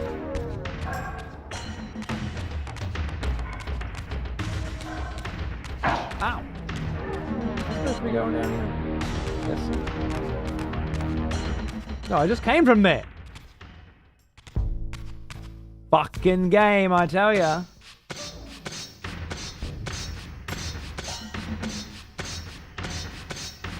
Oh, Amy's listed as the game's writer and director. Really? Okay, that still doesn't mean that she designed the combat, because directors don't design combat, but fair enough. I didn't know she was listed as the director as well. And that does absolutely mean she would have had a hand in this shit, and is responsible. At the end of the day, for just how fucking bad the combat in this game is. So that's good to know. Stick to writing Amy. One should know their strengths and lean in.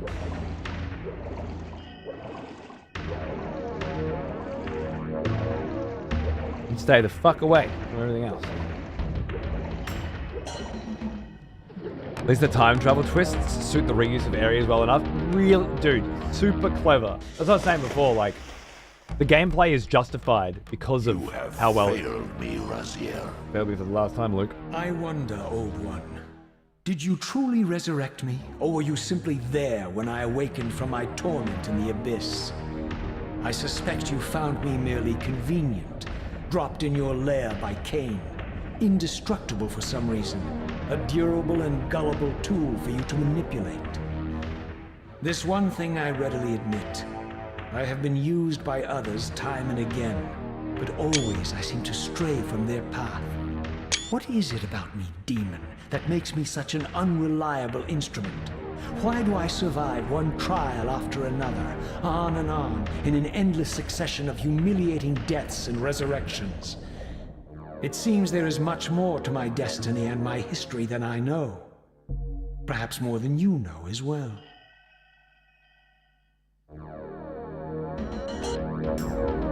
What do you got to say to that, cunt? Huh?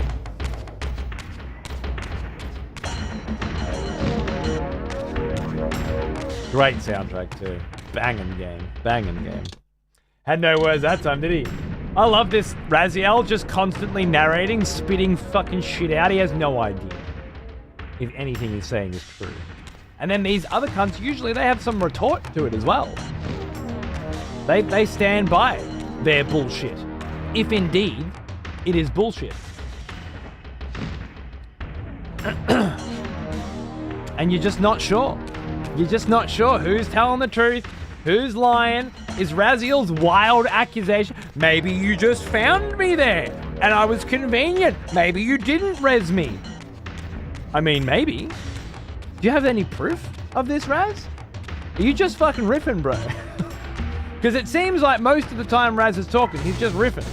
And I wouldn't judge him for it, given the circumstances at all. But, like, every theory Raziel has had thus far is an absolute reach, you know? We know you're being played. It's like when someone finds out someone's not exactly telling the truth and then they just assume that every single thing that person is saying is a lie. Got that energy. And yeah, again, it just reinforces this unreliable narration element.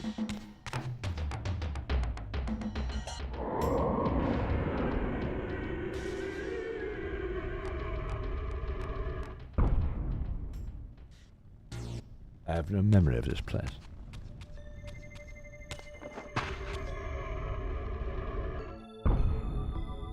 Reaver.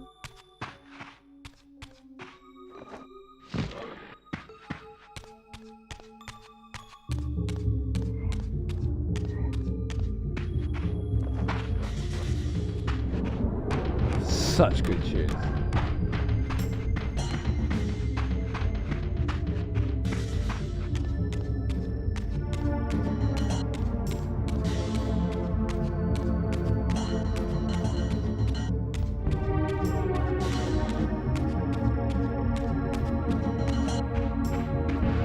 He's definitely prodding. He's a deep thinker. It gives them all a chance to explain themselves. Yeah, he's just fucking throwing it out there, huh?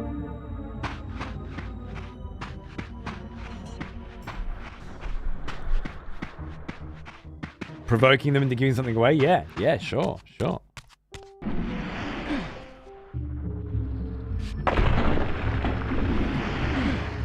He thinks he can change his destiny. What a fool.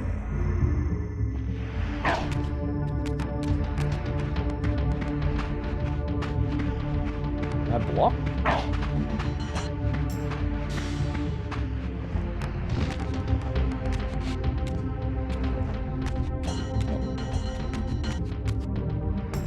Can I shoot fireballs too? I guess it doesn't matter now, does it? I'm dead!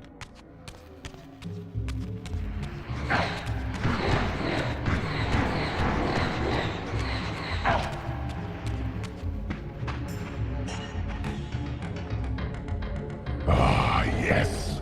The smell of proper devotion. Malarkey? Welcome back, old friend. We've missed you. How you going, brother? Good to see you, mate.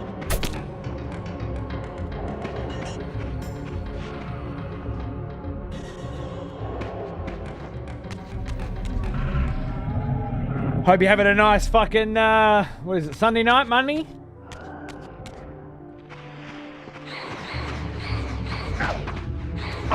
Razio. Fuck, I don't have any flame reaver anymore, eh?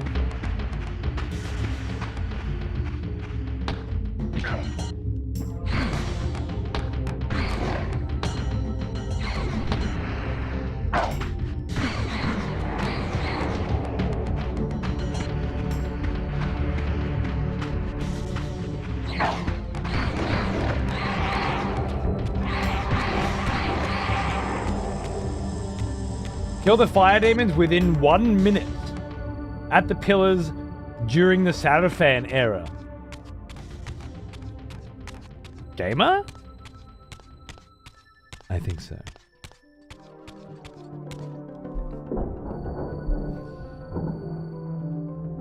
That they made achievements for this retroactively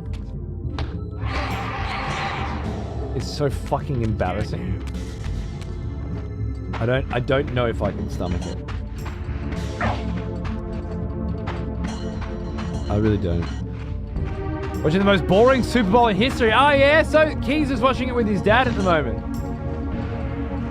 So you're not alone. I hadn't heard that it was boring though. That sucks.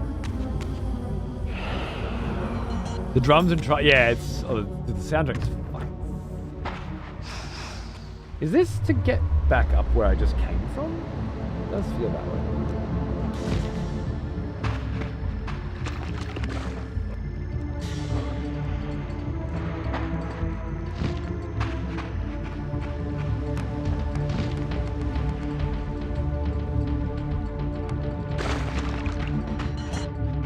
Hear me out. Imagine they remake Soldier 1, but it's like Shadow Cloth with a huge map and amp up the size of the castles and buildings and tweak the combat, something like a Souls game. And now just imagine the boss fights. I mean, yeah. We had a conversation this morning that basically amounted to something like that. But yeah. I would keep all the set pieces the same.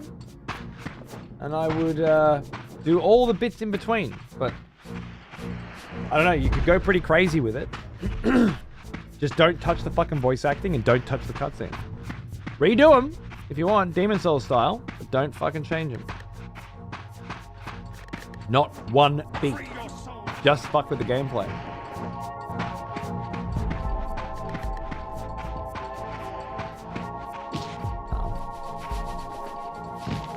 Bit rude, but alright.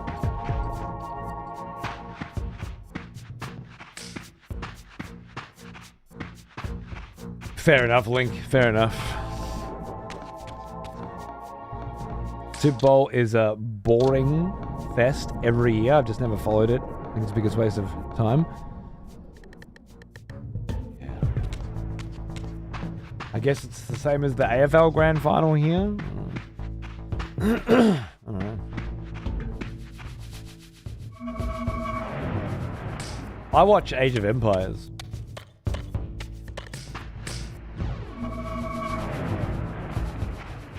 Am I fucking crazy, or is my Reaver not changing color?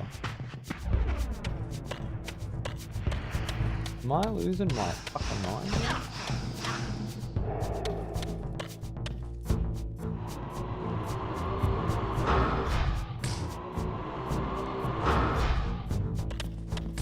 Is this not a fucking fire one?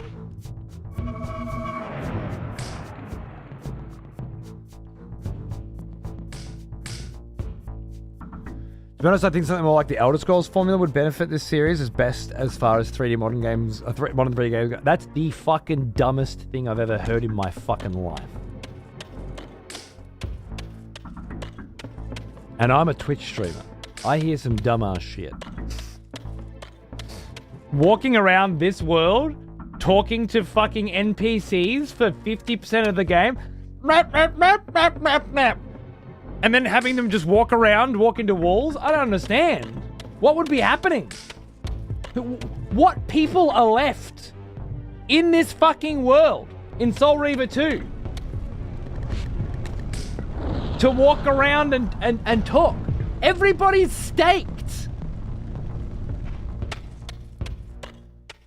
The essence of an Elder Scrolls game is a giant living, breathing world where all the NPCs are walking around and talking to each other.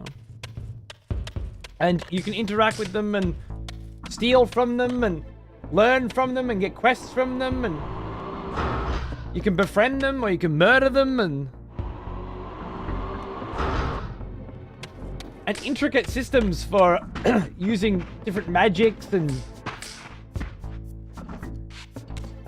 I cannot think of a less... Like, this cunt said Souls, basically. I, personally, would maybe say more like a Ninja Gaiden or a Devil May Cry. That said, when it comes to Soulsian level design, it would suit this game better. If this Sarafan fucking fortress here was more like an Analondo, it would be a better game, right? So, in this case, I do think Soulsian style combat and Soulsian style level design would probably work really well, and would probably be very successful given how many people like it.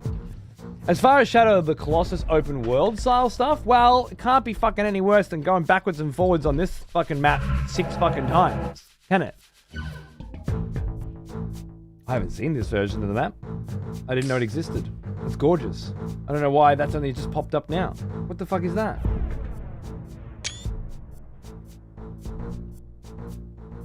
It's beautiful. Having a Shadow of the Colossus world of this map, which is really just the map from Blood Omen, but multiple time periods, would be awesome. For sure. Would Elden Ring not be a better comparison, though? What? I'm trying to think. Souls has already done open world now. What's the Shadow of the Colossus element of it? I mean, that game works because it's got a horse and giant bosses walking around in it.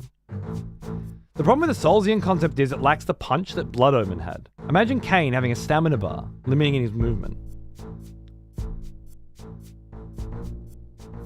Are you saying that the Soulsian combat, not the concept entirely, but the combat requires the stamina bar? Also, I think we're talking about Soul Reaver, not necessarily remaking Legacy of Kain here, are we? Blood Omen. It'd be difficult to change the gameplay style without affecting the atmosphere. Maybe. I don't know. I think it's a good candidate for it. Or imagine if they remade FF7 and brought it into a modern world with modern gameplay. They could just have one game dedicated to Midgar and then let you explore the whole place, like every back alley, every... If only.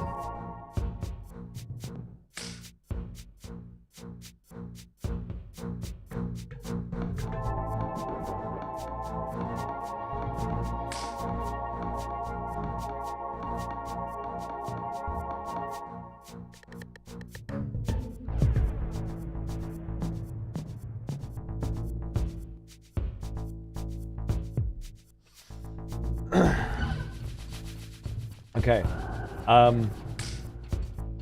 Sorry, this game's pissing me off again. This is broken and doesn't work as far as I can tell.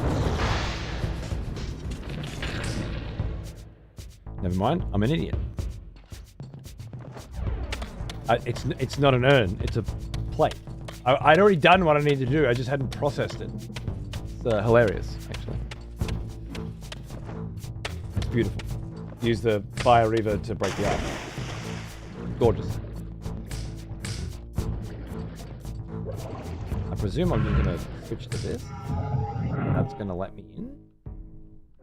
It's better fucking let me in. Let me in! It didn't let me in.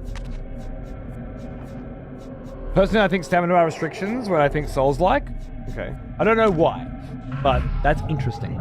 I think enormous architecture, ancient ruins, exploring those ruins, and discovering pieces of the story while I do it. And you think fucking stamina bar?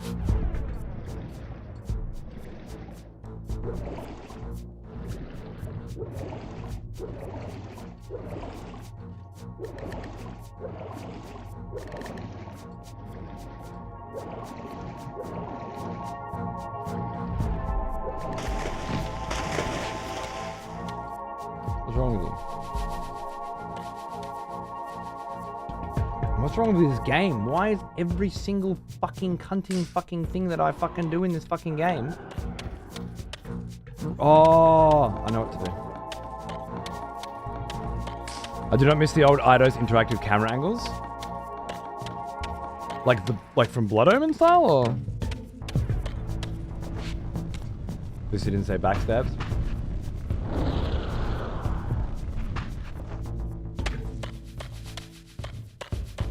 Wait.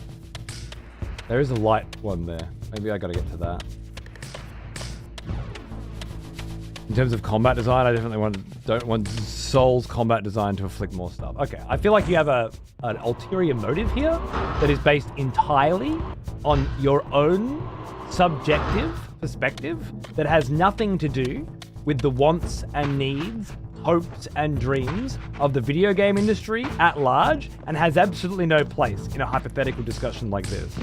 So I'd just rather not have it with you anymore, Tuff.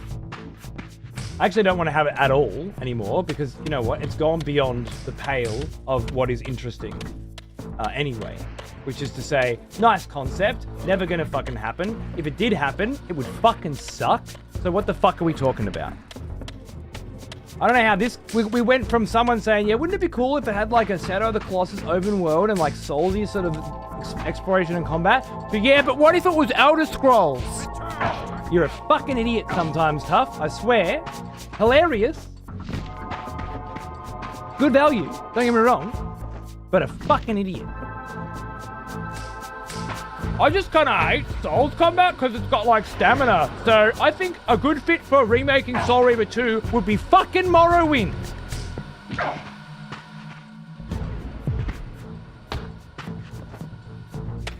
Putting aside the fact that there's no fucking people in this whole fucking game except the Sarafan trying to fucking kill you in one piece of it. And Vorador in the swamps? What kind of insanity?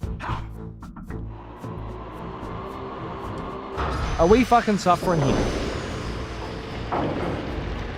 Imagine Skyrim, but there's no NPCs in it. Brilliant.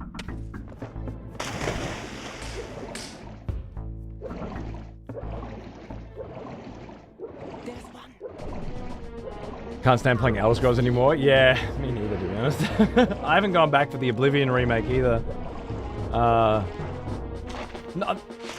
I don't know. I liked Oblivion when it came out. You know, I had a good time with it, but I don't really ever want to play it again. Morrowind I'd play again, but only if I was interested in playing that style again, which again is exploring these giant worlds and talking to NPCs. I don't want to do it. The guy said remake Soul Reaver 1, which had NPCs begging you not to. It had one zone. One tiny zone in the whole fucking game that was optional. As far as I can remember, you didn't even have to fucking be there. The fucking city of fucking cunts. With maybe 5 NPCs walking around it who fell in their fucking knees.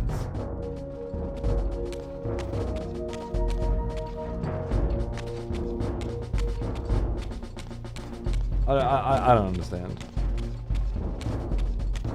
And not Soul Reaver 2, yeah, because you'd remake Soul Reaver 1, but keep 2. Cool. That makes a lot of sense. Anyway, I don't want to have this conversation anymore. It's gone from funny little what if to absolute fucking insanity. Let's hope this video game does something now that we have walked across it for the 4th fucking time.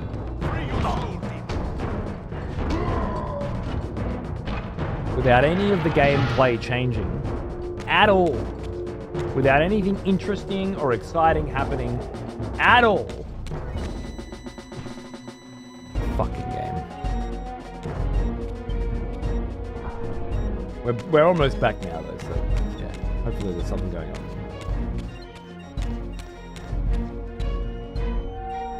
Okay, the tunes are good, so that's not exactly true. Suddenly and inexplicably, I discovered the Reaver suspiciously laid across my path. Again, I sensed nothing of that temporal distortion, the peculiar sense of displacement I had felt when I encountered the Reaver in William's chapel. Cornered here with the blade, I suffered the same nameless dread that I had experienced when Janos first presented the Reaver to me. I felt at once repelled by the blade, and yet overwhelmingly compelled to seize it.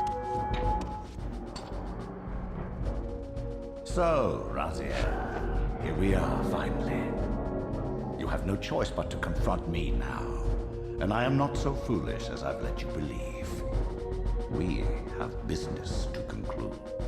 You knew I would lead the Sarafan to Janos, you vile bastard. You've been orchestrating my every move. My destiny is an amusement to you. It was fun while it lasted. I think not, Raziel. Malik, do not let this creature leave. Malik! He poses a danger to the circle. Awesome. Poor, deluded Raziel. Did you somehow imagine you had the guile to change history on me? I'm the time streamer. I knew your every intention before you did, you imbecile. That's so good. They can feast on your corpses! Lord Mobius, there is trouble within. The circle is under attack. Is that Borodor? Malik. This one is the real danger to us. What are you trying to concoct here, Mobius? You toxic creature. Why, Malik? Did you imagine I'd simply allow you to run loose, corrupting everything you encounter? I admit that I've underestimated you to this point, Mobius. But it's a mistake I won't repeat. Wrong again, Raziel. Now, Malik, bolt the door.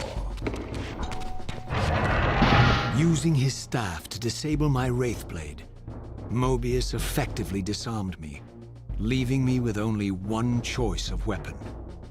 And yet I confess, it was not the lack of options, but blind rage that made me take up the Reaver. In my fury, it felt as though my hand had acted of its own will. And now, that same hand clutched the hilt with unyielding strength, and I felt a constrained tingling, a remote but palpable sense of longing, as the disabled Wraithblade tried vainly to embrace its physical twin.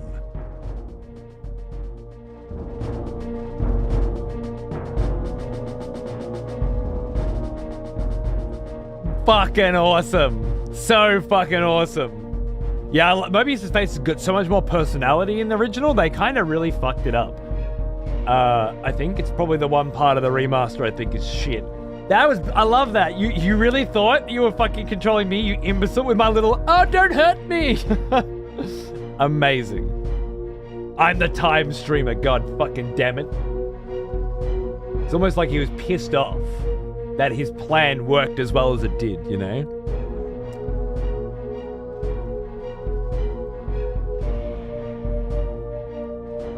This is before Ariel dies. Yeah, Ariel dies when Viraptor?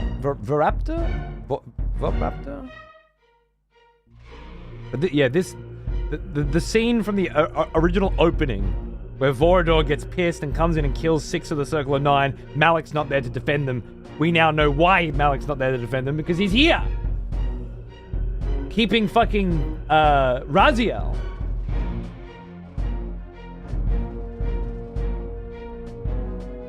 From killing Mobius as he reveals his master plan and picks up Soul Reaver, which must be part of Mobius' plan still too.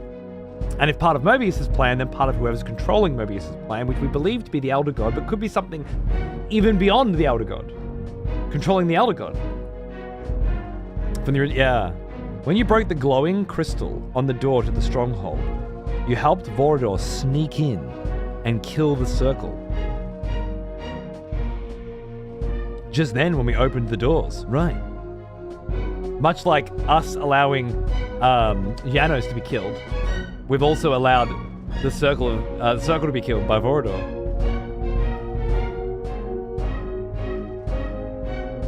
Keep opening doors for people. Again, changing the way we view the time travel nature from split paths to cyclical. Gorgeous. Mobius throws Malik under the bus, even though he was the one who did. Yeah, true. And he gets punished for it, right? Raziel is the key indeed. How cool! Oh god, I hate how much I love this game when it's playing ball, and how much I hate it when it's not. It just drags me down into the mud, and then when I've finally had enough, shoots me straight back out with the next incredible moment. It's beautiful. All right, I need to get a cup of coffee. So let me put up this banger and put some tunes on. Let's go with some vibey shit. Fuck yeah, bro. What about some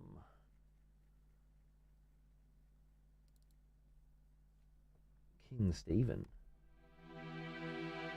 That'll go down nicely.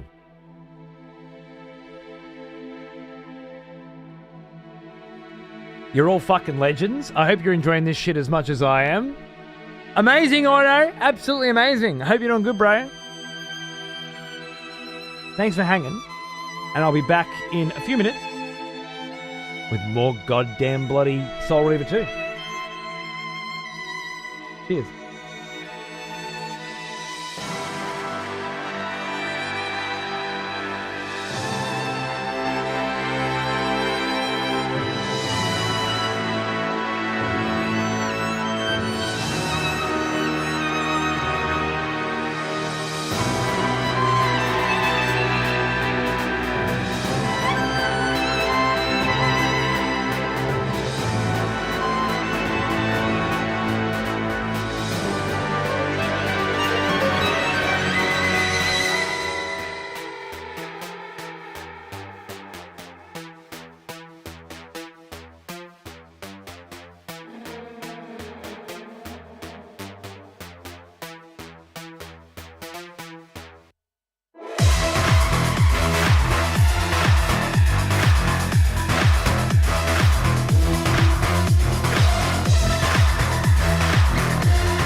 Haven't heard this track in a fucking minute. This is one of our execution songs, right?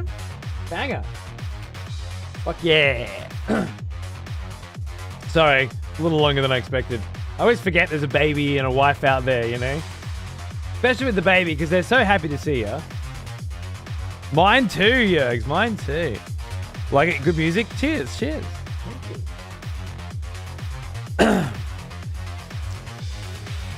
New intermission screen is sick. This intermission screen is rad as fuck. Dude, it was absolutely inspired by the man Buzz. I haven't quite got it exactly where I want it yet. The colors aren't matched properly, and I can't seem to figure out how to do it. And, well, there's different... I had different bars and different variants and stuff. I think that one looks the best. I'm not sure, too, like... One that I really keep going backwards and forwards on is whether or not it should have a background like this.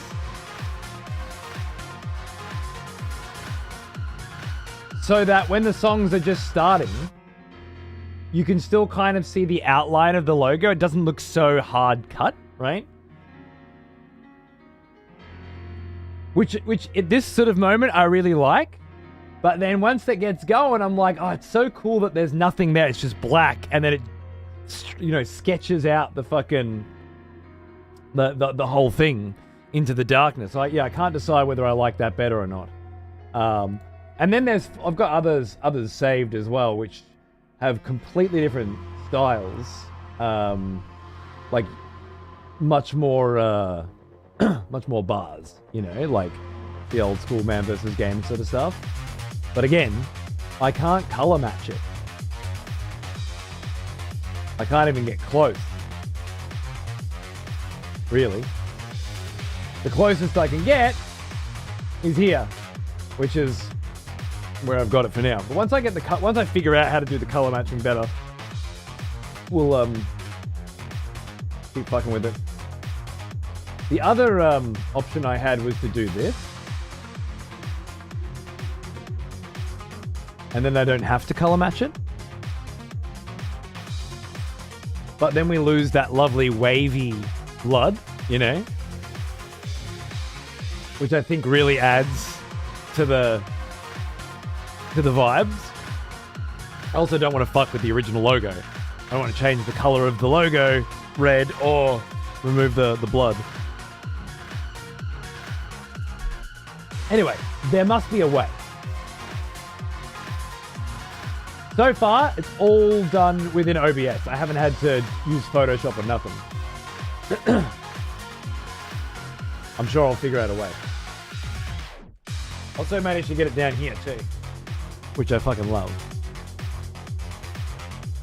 I've always wanted something a bit more animated. Like, some people have like a little sheen on their logo or something, you know, that gives a little bit of animation, and I was never really sure how. But then Lady Clarice did an animated version of the blood, which was nice, but not quite there. And then it gave me this idea. I'm like, kind of like the man versus game bars, but then upside down. And then, did I do that? I think I know how to do that.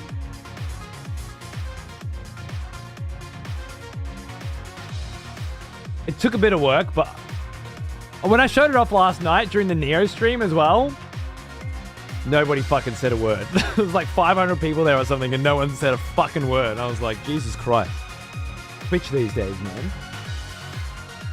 There was a time where I couldn't shave my beard or grow a beard without, you know, it being a topic of conversation. Now I can design a whole new fucking screen. Not a peep. But you cunts. You cunts are the real cunts. Fucking ingrates? I agree. Goes with the beat of the music. Yeah, that's the whole point, you know?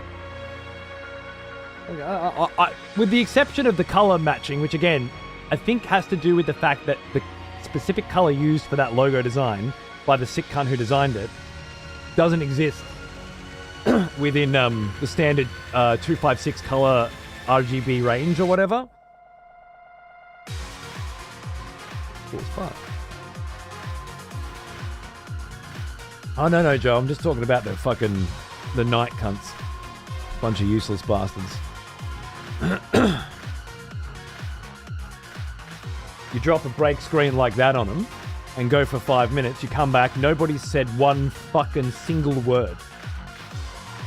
500 people. No one said a single word. Not about that new break screen or anything else. I just can't get past, because that's not what Twitch has ever been like for me, right?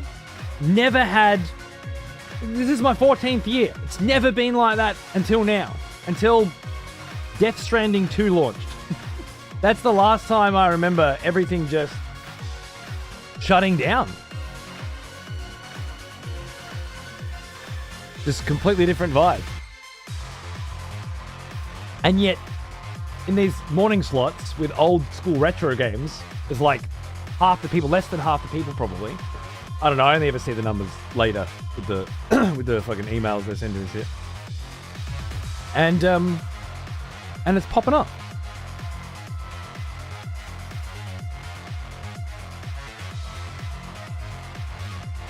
You've just got to do different things these days to cultivate an environment.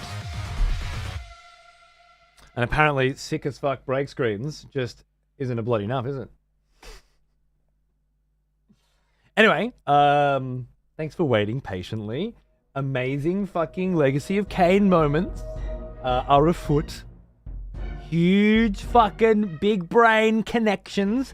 Retcons that make so much sense and work so well to the story that when this fucking shit first dropped, must have just blown minds. God, I can't imagine what it must have been like in 2005 or whatever to have that cutscene play and go, no. No way. I can only imagine now. And there's got to have been like 6-7 moments like that, as profound as that in this game so far. Outrageously cool. Come to take your revenge, demon. Back to hell with you! I recognize these two as my former brethren, in life as Sarafan, and in unlife as Kain's vampire sons. Oh yeah? Melchiah and Zephon, Okay. the weakest of Kain's brood. These bastards had no idea what future lay in store for them, how they would become the very thing they so despised. The Reaver hummed with ravenous anticipation. Janos had called it a vampiric blade, endowed with the power to drain its victims of their lifeblood. I was eager to see what the Reaver would do to these two. No way!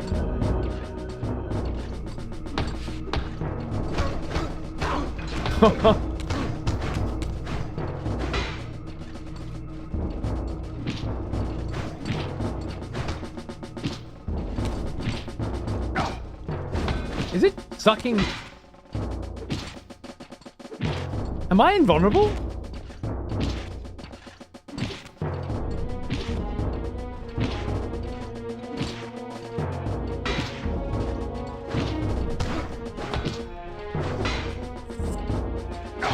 Unlimited power. Its vampiric power is just constantly sucking the life force out of anything near it. Wow. As if this game wasn't already spam X enough. One of these moments when the narrative does not fit the gameplay, as well as some other choice moments. So fitting to see them now as if they were in human form before they were vampires. Why is it fitting? It's cool, but I don't understand why it's fitting.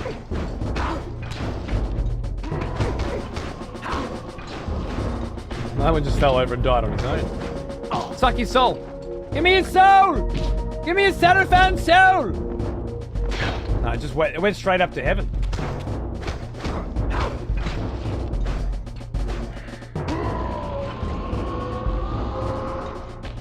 As Melchiah and Zephon fell before my blade, I felt the Reaver's bloodthirst as keenly as I ever had when I was still a vampire. I could sense the boundary between us dissolving. The Reaver was consumed with my rage, and I was intoxicated by its bloodlust. The blade had a vitalizing effect on me. My physical energy no longer decayed over time, and the wounds inflicted by my foes healed almost instantly. The Reaver had made me invincible. Cool. It was built for us, right? And he confirmed, I caught that too, back when I was a vampire. So he doesn't consider himself a vampire anymore. But what does he consider himself? What is he? Is there a name for it? Is he perhaps the first of his kind? The prodigal son? A sick cunt. Missed the Neo stream? There'll be Neo tomorrow, Wednesday and Thursday, and then more Soul Reaver on Friday, unless I have access to Dead House Sonata. Have you come to reclaim the monster's black heart? Yes. You'll have to get to us first. All right. My former brethren, Duma and Rahab, confronted me next. This all seemed so elegantly choreographed. Doesn't it just? Exhilarated by the Reaver, I was drunk with revelations. I could finally appreciate the delicious irony of Kain's blasphemous private joke, and I reveled as I colluded with him across the centuries. For it was I who put these bastards in their tomb, thus providing the corpses for Kain to raise as his vampire sons a millennium from now. So good. Which one of you is the fucking dolphin that made me fucking shoot the fucking light? Huh? And which one's the one that made me run back to a fucking furnace 500 kilometers away to kill you? You know what? I hate you both the same. I hope you both fucking die painfully. Kain knew all along. Indeed. It's great.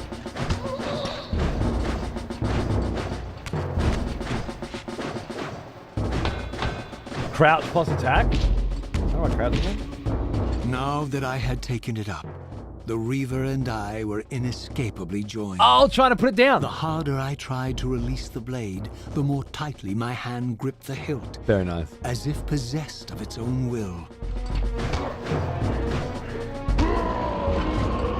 One down.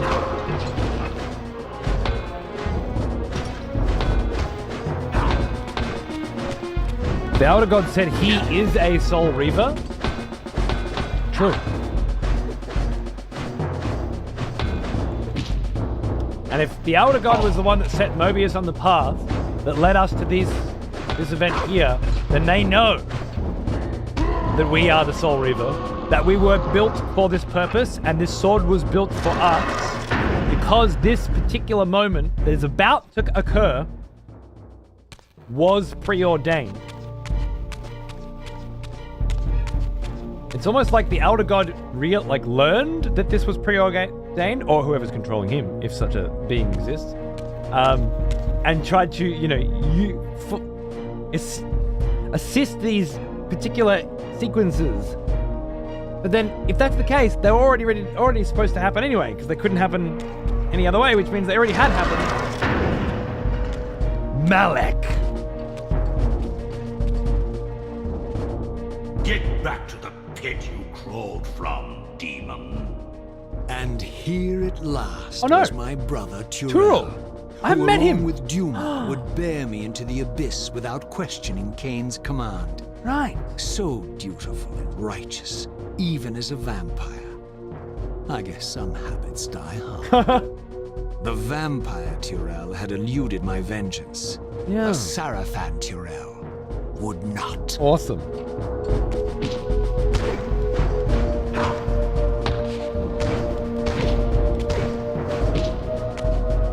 I love how they've just shone such a torchlight on how pathetic their combat system is.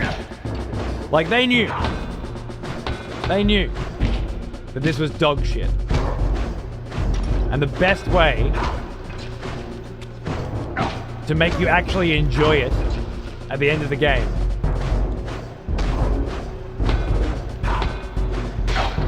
was to just let you skip it. Power fantasy style.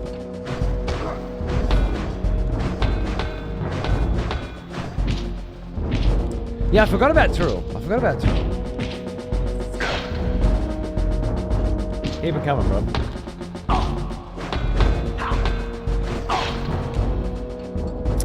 Raziel is intoxicated by bloodlust and revenge. Remind you of anyone?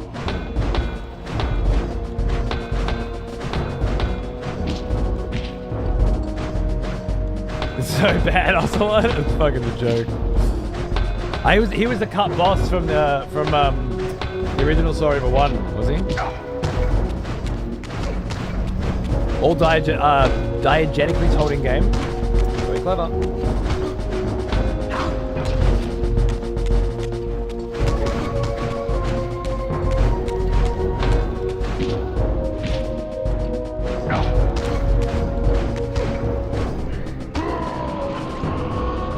They fucking Victus indeed. Yeah, it's really nice fusion.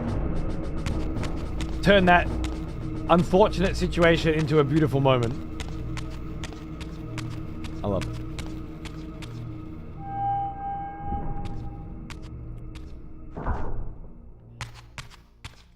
And now Malik, Mobius, and Raziel are all that's left.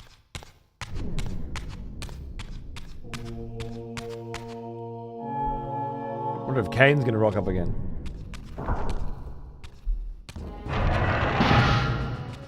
So, vampire, here we are.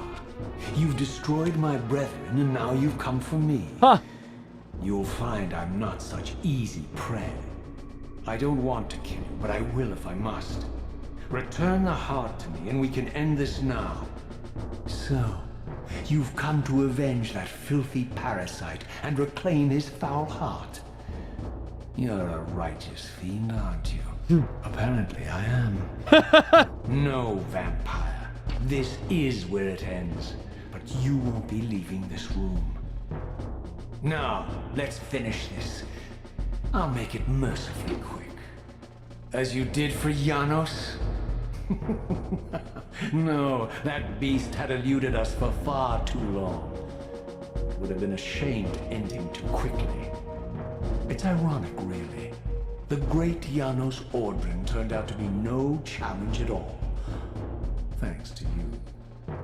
Did you hear his cowardly screams when I tore that black heart out of his carcass? There is a lock on in this game. Right bumper, but it makes very little difference.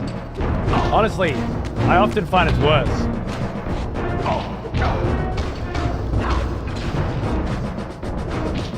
Apparently I am. So good. With the lock on you can't do this shit, which just seems to be the best strat.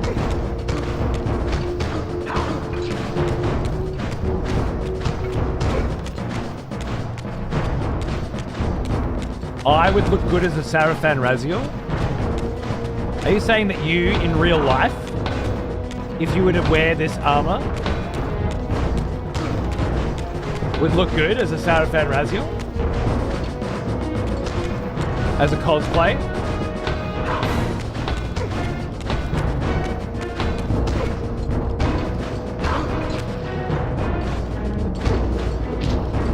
Honest to God, I don't think I've heard anything like that come out of somebody's mouth, unironically, since I was a teenager. Like when I used to play Jedis with my friend in the swamps with a stick at 13, and unironically said I'd make a real good Qui-Gon Jinn, you know, because of how cool I could twirl my sword. That's funny shit.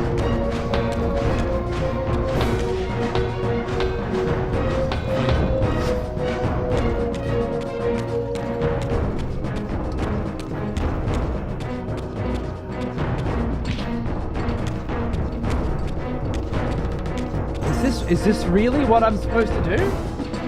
Is this really what you want from me, game?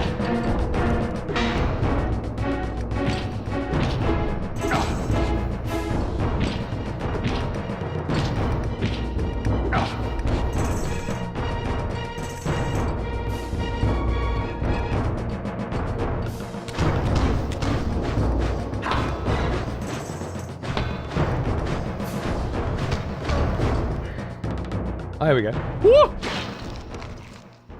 I renounce you.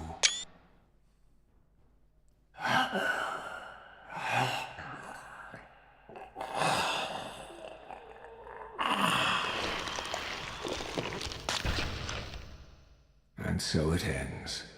My history comes full circle.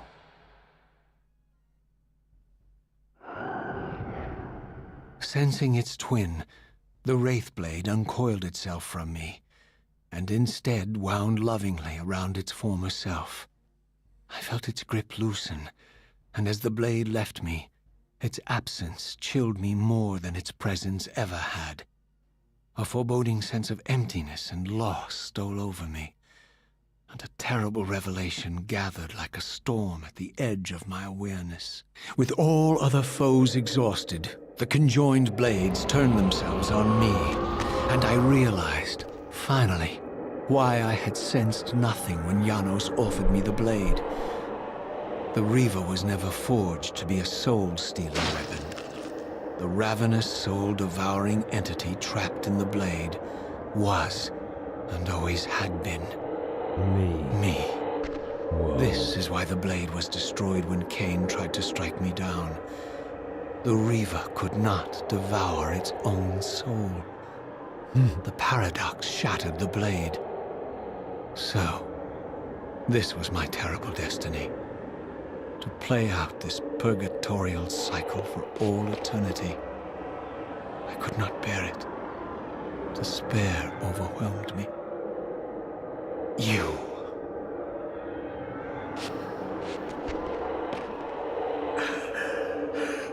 Are you enjoying this game?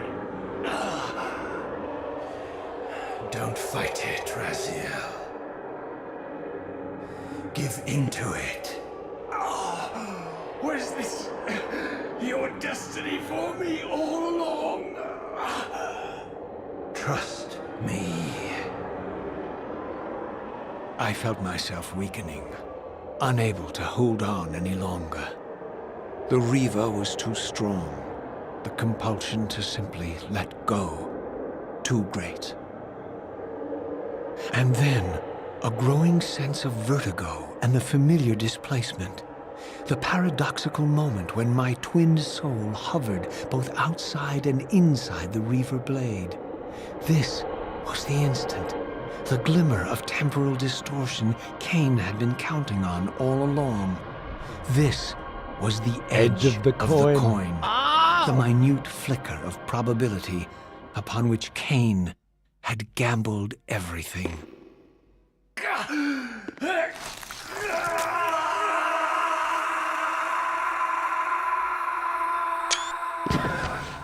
Now you are free to reclaim your true destiny, Raziel. Behind Kain's eyes, I could see new memories blooming and dying as history labored to reshuffle itself around this monumental obstruction. And I could see by the dawning horror on his face that perhaps we had strained history too far this time. That by trying to alter my fate, he may have introduced a fatal paradox. Destroyed the very fabric of the universe! The Hilden. The what? We walked right into their trap. Raziel, Janos must stay dead. But Kain's warning was lost as I slipped into the spirit realm, too weak to maintain my physical form. And there, waiting for me as always, was the Reaver, the Wraithblade, my own soul, twinned and bound eternally to me. And I realized that I could never escape my terrible destiny. I had merely postponed it.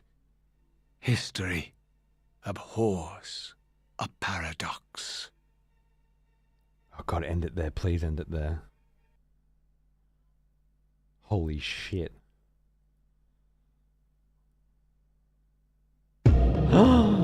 Oh God! The Hilden fucking... I thought they were gonna drop it right there. The fucking and then cut close enough though. History abhors a paradox? Oh man. After the ending of the first game, which was like the time streamer, you know, and then this time, history abhors a paradox. Both a beautiful ending with no boss fight again. The boss was yourself. Literally standing on top of the symbol of the Ouroboros, as somebody caught in chat, the fucking snake eating its own tail, representing symbolically the infinite loop of time as we break it, or did we? And then the introduction of, well, I guess, the thing that has been controlling everything the whole time, maybe? The Hilden? What did he say specifically?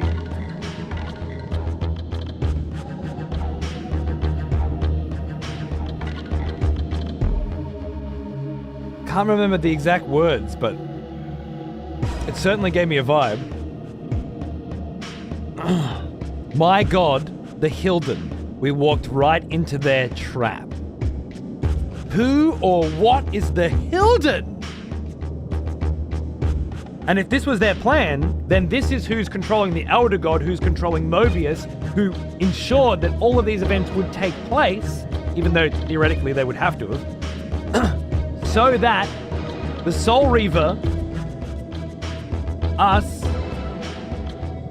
could be separated, which means, by the way, that the reason why they convinced Nupraptor, no, sorry,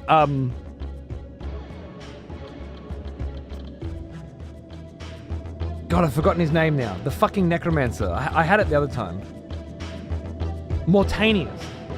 The reason why they convinced Mortanius to have Kain murdered and resurrected was so that he could prevent the Soul Reaver from twinning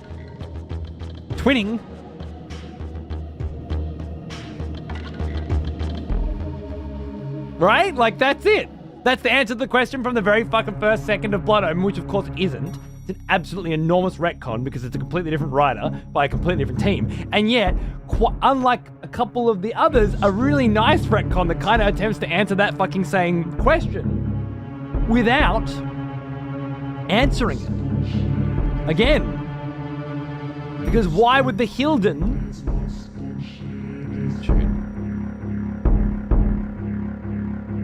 have orchestrated these events unless they are planning on something happening now? Is that us bringing Janos back? That's the other thing he says. The Hilden want Janos resurrected.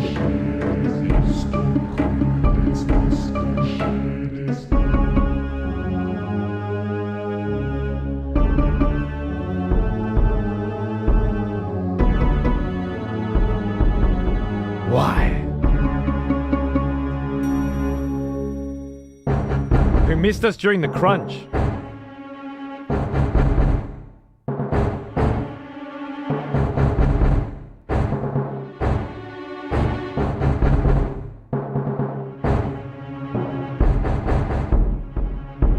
Well, thank you.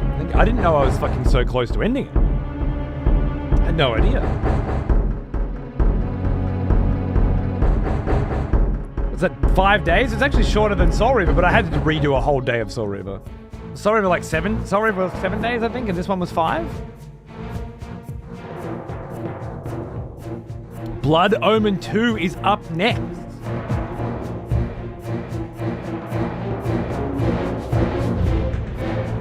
And then, Defiance, right?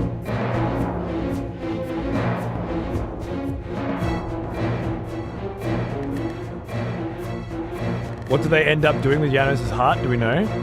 How could they answer that question now? Without spoiling it for me?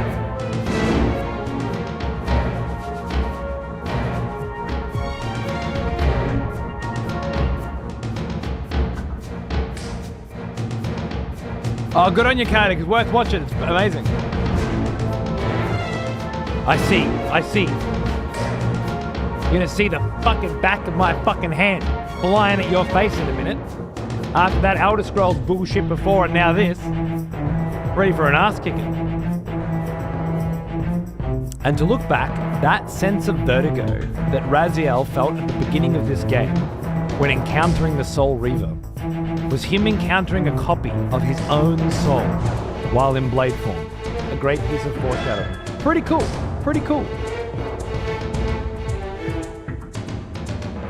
Him being the Soul Reaver,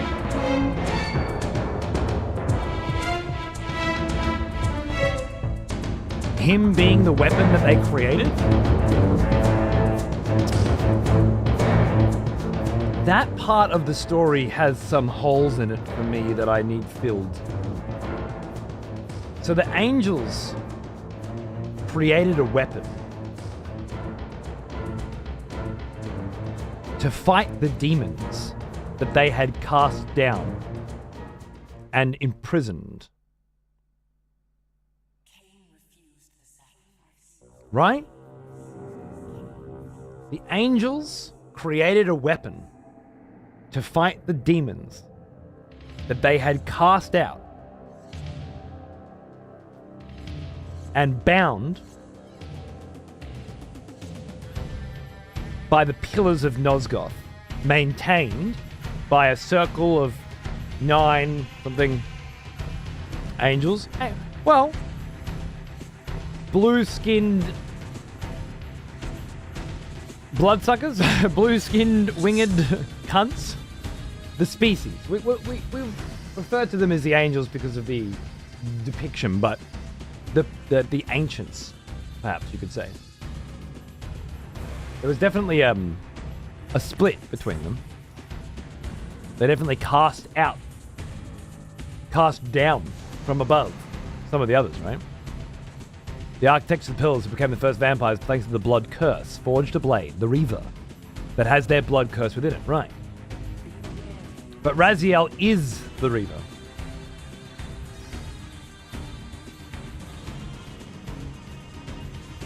And he is the Reaver because he is killed by it and absorbed into it, right? That's why it's Raziel of all people that is the Reaver, because of that moment we just saw then. But the Reaver's killed other people before. Killed 5 of them on the way to Raziel.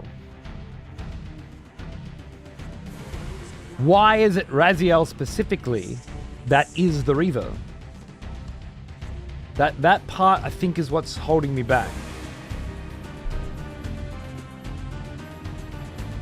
Timeline fuckery? Curse? It can't be timeline fuckery. Not now.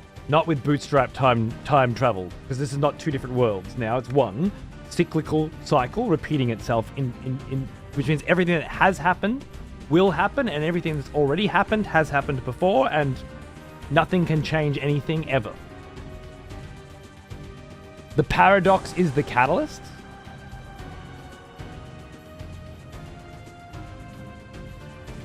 So Raziel is the Soul Reaver because of the paradox. He's the Reaver because he killed himself with the blade.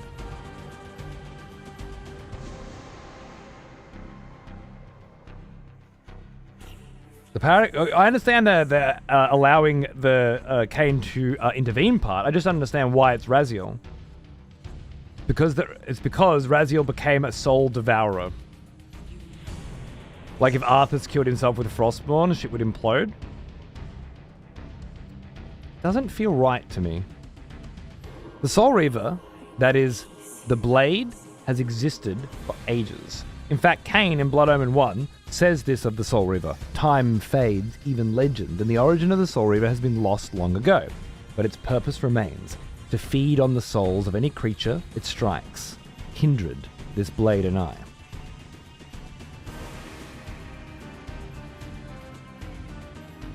Because he feeds on the souls of any creature that he strikes? And the origins of it have been lost long ago. Well, we've just found the origins. And the origins are, it was created to fight against demons. But it is also Raziel. He is it. They created him.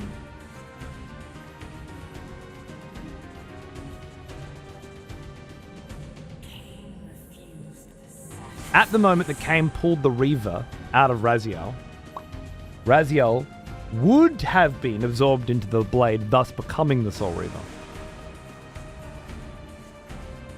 My little baby brain can't make sense of how that event can occur when, in the first time that it ever occurred, the angels created a blade called Soul Reaver that wasn't Raziel. And then it became Raziel. Raziel became it. And from that point on, it would always have cyclically repeated in that order. But it's Kain pulling the blade that stops that from being the case, while also simultaneously ensuring that that would always be the case. So it is the paradox itself. It was only referred to as the Reaver by Janos as the Reaver. Okay. And the Elder God called him my soul, called Raziel my Soul Reaver, though, right?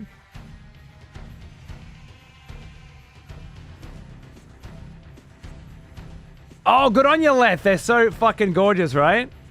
$15. Beautiful. Beautiful. They're absolute bangers. Now, I just never called it Soul Reaver, simply the Reaver. So they created the Reaver. The Elder God called Raziel his Soul Reaver. I don't know. This is the problem with, like, a different person writing this story based on things that were said in a different game by a different person. It is a retcon, no matter which way you look at it, but does it make sense? Does it fit together? And I don't know if it does.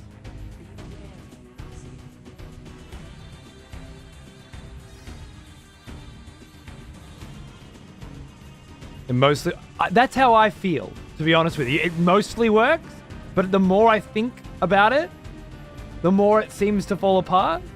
But maybe not as well. It's just that this level of time fuckery is complicated.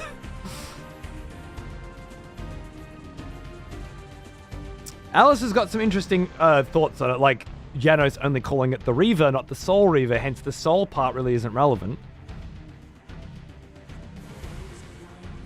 That's a bit more clever. It wasn't the Soul Reaver at that point. It was the Blood Reaver, or simply the Reaver, that can absorb the blood of life of anyone that is killed by it.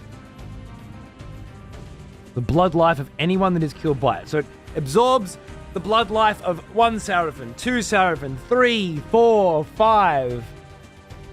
But it's Raziel that gets sucked into it and becomes it. But only because Kain creates a paradox at that moment. It's got to be Kain's intervention that causes it. Otherwise, it would just be... Otherwise, it couldn't... That's where it gets confusing. It's because of the paradox that Raziel can exist as a separate being and fight himself. Thus, it's 2 separate timelines? I don't think it is.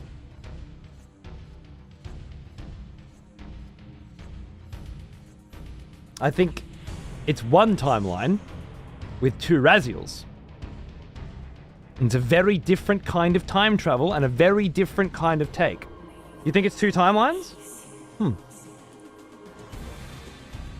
It doesn't seem that way to me. It seems like a single timeline that was always meant to be the timeline that looks like it was being altered by people who were fucking with time who didn't realize that it always had the time fuckery in it, which is what allows multiple people to exist in the same timeline, not 2 separate timelines. That's the neat thing about paradoxes. They have no start by definition. It's a thing that always was. That seems right.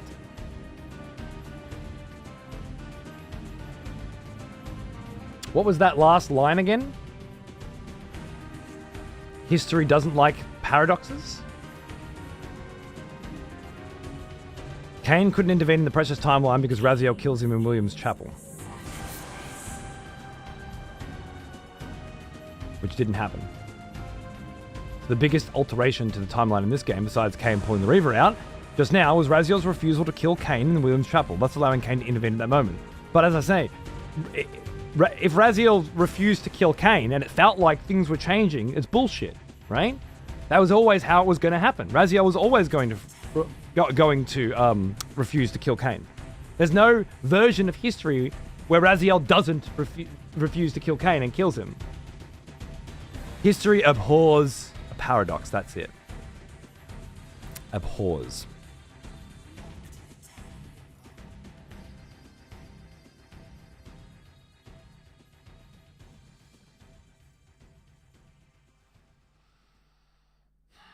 Raziel was always going to be the blade. The first paradox allowed Kain to survive. And the second let Kain delay Raziel's fate. The first paradox allowed Kain to survive, and the second let Kain... So you do think it was a paradox that there was a first paradox and a second paradox? My understanding of paradox is that you can't have two. The first, if there's a second paradox, then the first wasn't a paradox. It was just a necessary step along the chain that led to the paradox that can only exist because there's a paradox. Doesn't seem hypothetically possible. We'll see that, and a lot of this seems prevalent, especially in Blood Omen 2, because the whole game feels like one big, separate paradox that comes out from the two paradoxes that have happened, especially from Raziel refusing to kill Kain in William's chapel, and the second... Okay, cool. So we'll see more as we move forward. Interesting. This is the first time he has refused to kill Kain there, at least according to the information, the consistently unreliable information that is presented in the game. However, by sparring Kain and altering time in this moment, we've walked right to their trap. Sorry. So the Hilden, whoever they are, planned for this eventuality. Planned for this eventuality?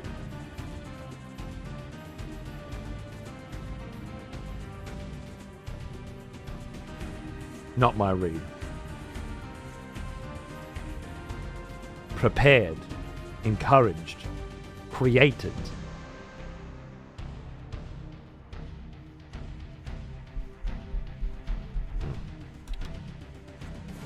You've had a lot more time to think about this than I have.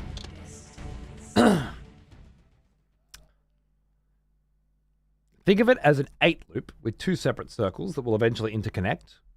With the refusal to kill Kain, not a circle, or 2 separate circles, 2 timelines. The Alan Wake quote of, it's not a circle, it's a spiral.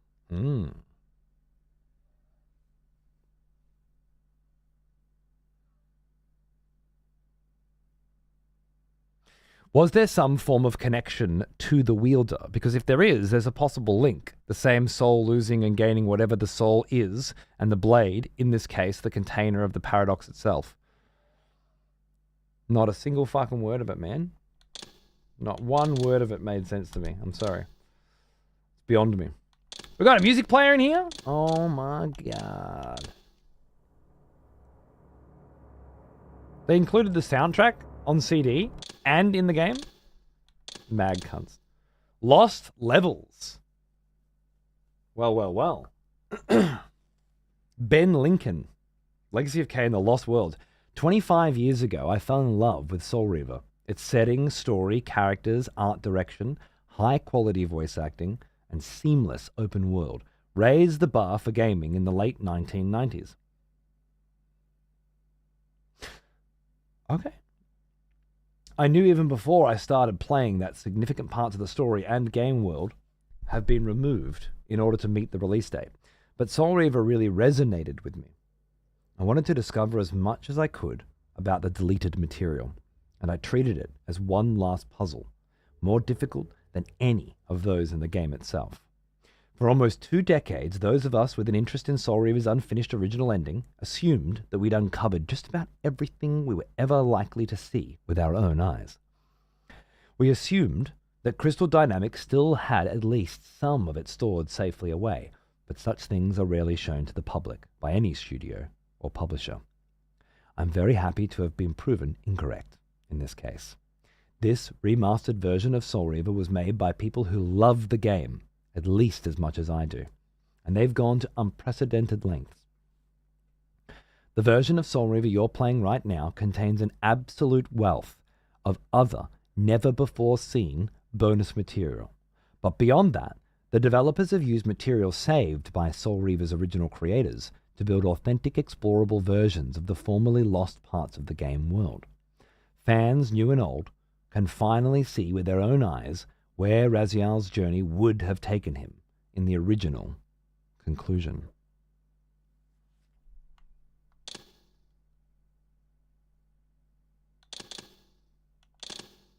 The human citadel in Soul Reaver originally featured an extensive subterranean area that has become accessible after Raziel's second battle with Kain.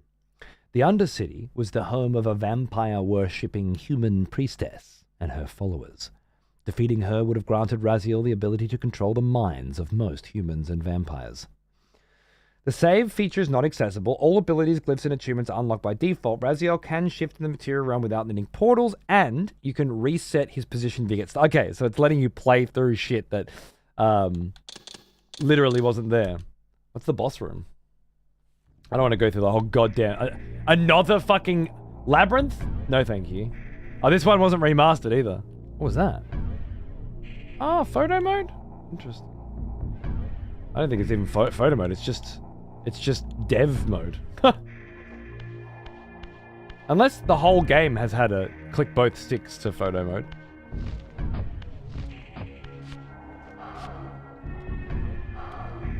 It has? Hilarious.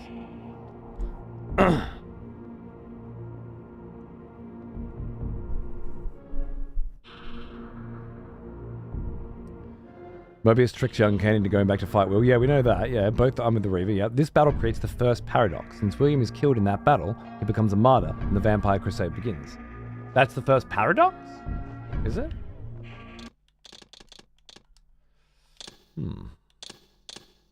Smokestack? After exiting the Undercity, Raziel would have travelled to the massive fortress in his final remaining brother of Turul. In Turul's lair, Raziel would earn an enhanced telekinetic ability, then used the towering central smokestack to reach Kain's mountain retreat, high above Nosgoth's landscape. Nice. That makes more sense, because I felt like that place was underutilized. Yeah. Inside the human city, I think.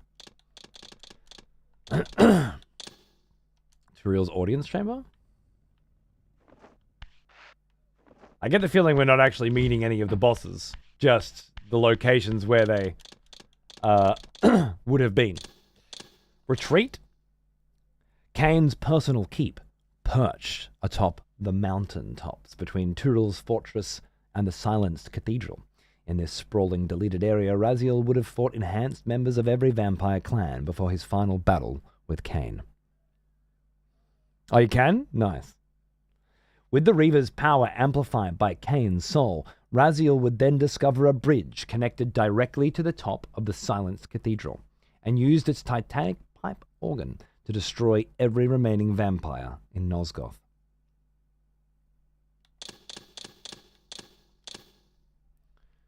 Soul Reaver was originally designed with 6 elemental enhancements for the Reaver. In addition to fire, Raziel would have discovered forges allowing him to imbue the weapon with sunlight, water, stone, sound, and spirit energy, using environmental sources scattered throughout the game world, much like they ended up doing in 2. The Fire Forge. Nice. We found the Fire Forge, right? Originally. Was there, and you could fight him as the last boss before Kain got the telekinetic power? Fuck yeah. Makes sense.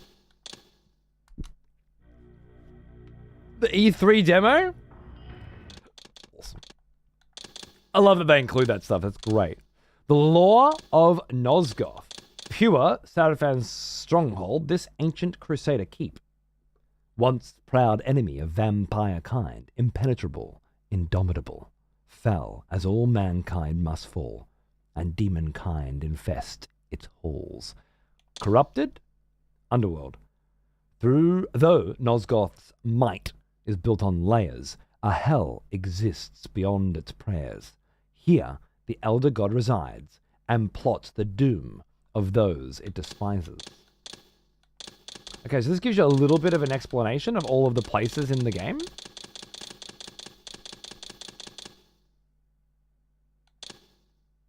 Even the places that didn't exist.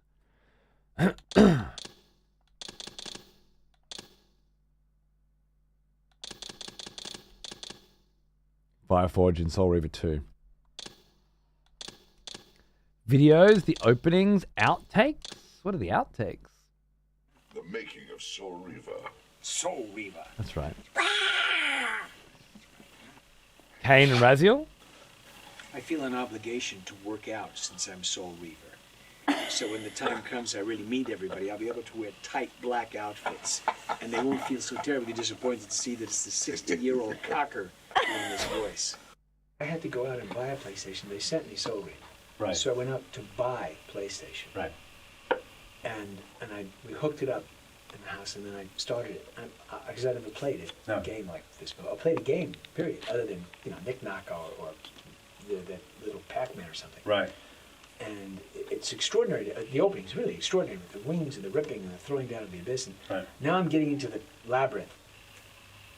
2 hours later, I still am nowhere. He keeps falling off the rock. And I've been I playing can't games look for at 40 him on the years. rock. Me My daughter too. is sitting in the bed. She says, Dad, I said, leave me alone. I'm going to do this. She said, but I can. I said, leave me alone. And 2 hours later, I look up and I realize it's 2 hours has gone by and it felt like I was there for 5 minutes. And I have gone no further. And I wanted to get into I did the not other have that things. I wanted to experience. see, because I did several other voices. I wanted to get, Right. Right. couldn't do it. And I said, I can't do this. So when I went downstairs, I came back up, and I looked, and she's already well beyond me. And I said, so there's got to be a chip Had Alice, yeah. that the kids have in their heads that some of us don't have Right. from Right. another time in our existence. Yeah. Yeah. This is a CD-ROM? This is a video game for the PlayStation 2. There's a lot of talk for a video game. It's a story-based game. Yeah. I'm so used to sort of doing 5 lines different. Go through that door! Don't go through that door! Hey, go through that door! There's more to being a vampire than drinking blood and ripping out throbbing hearts. Trust me, doll. What mad cunt? The continuum of history is simply too strong, too resilient. Mobius? It's a lot of chat, isn't it? Well, that's Kain. It's so great. Is it? Poor Simon. I That's know. Templeton? And he did what? And he goes into 3 pages. Sitting down and taking a rest. So it was Elder God before then, right? It was Raziel and the Elder So God? we're getting some pop-ups on And that's a young poetic. Simon Templeton? Right. Yep. That makes more sense. The parasite. Wouldn't that be poetic irony? The biggest parasite of them all. 39. Tony J. Right, yep. You stay here. I'll go and warn the others. I'll go and warn the others. Be gone! You are not welcome here! One name was just a little easier. 906. Be gone. You are not welcome here. Renee? Yeah. You'd be surprised. Amp up that accent just A little bit. I thought it had disappeared a little beyond the page. Oh, let me out of the room. License to kill. I don't know. Licenses, the scenery and me will go. Janos Aldrin is Renee Auberjonis? Jonius? You must That's save a name. yourself, Raziel. Janos, no. Oh, that's your line. But I like the way you did it. How did I do it? Was it okay? It was so good. That's the way I'm going to do it. George Burns. A Janos version of the blade. Ben Starr as Raziel, yeah. Do you do? Just one. I mesmerize you to think that it's more than that. It's a hypnosis trick. Yeah. I'm under a spell right now. He's the man of many He is an voices. old one. Shepherds! Just think it. Awesome. Right? How cool is it? I love it. Cheers, mate. You must reclaim the Reaver. It alone was forged for you, and you alone. Is this cunt in Boston legal? Without it, Am I tripping? no hope. What'd you say his name was? Good. Renee, you gave us an extra alone. It alone was forged for you, you alone. But I liked it. It alone was forged Renee? for you. Is that him? You alone. It was for you alone. I'm dying. Give me a break here. It is. It's fucking the fucking dude who runs the Boston legal fucking firm. While Denny Crane's off being a cunt. That's hilarious. I knew his face looked different. Looked familiar. So I just saw him as a Star Trek character. No fucking shit. It's like one of my favorite TV shows of all time. Huh. Where the fuck do I know him from? Unbelievable. How cool is that? To think. I'll go through those a bit more myself later. Look at the... God, this is what video games looked like when this came out.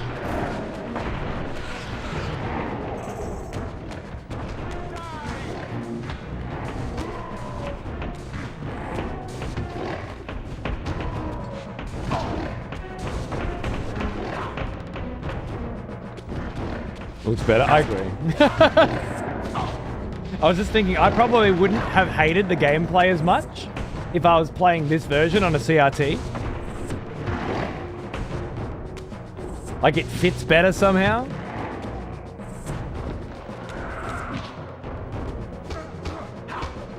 Looks smooth as fuck. The frame rate's unreal.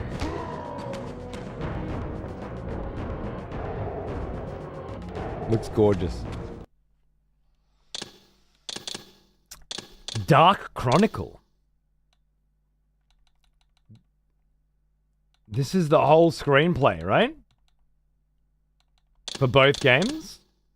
Raziel enters the chronoplast chamber and surveys its tiered walkways and arcane dials, noting both the mysterious device suspended from the domed ceiling and the undulating portal on the far side of the chamber. None of this interests him. He's looking for Kain. Raziel hears a voice, and Kain reveals himself as he steps out from the shadows of the upper tier. Wow. 144-page fucking screenplay, huh? It's so sick.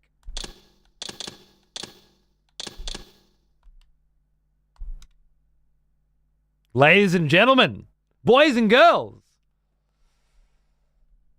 Soul Reaver, which I have on PC, PS5, and Switch, all remastered, because I ended up getting a sponsored gig.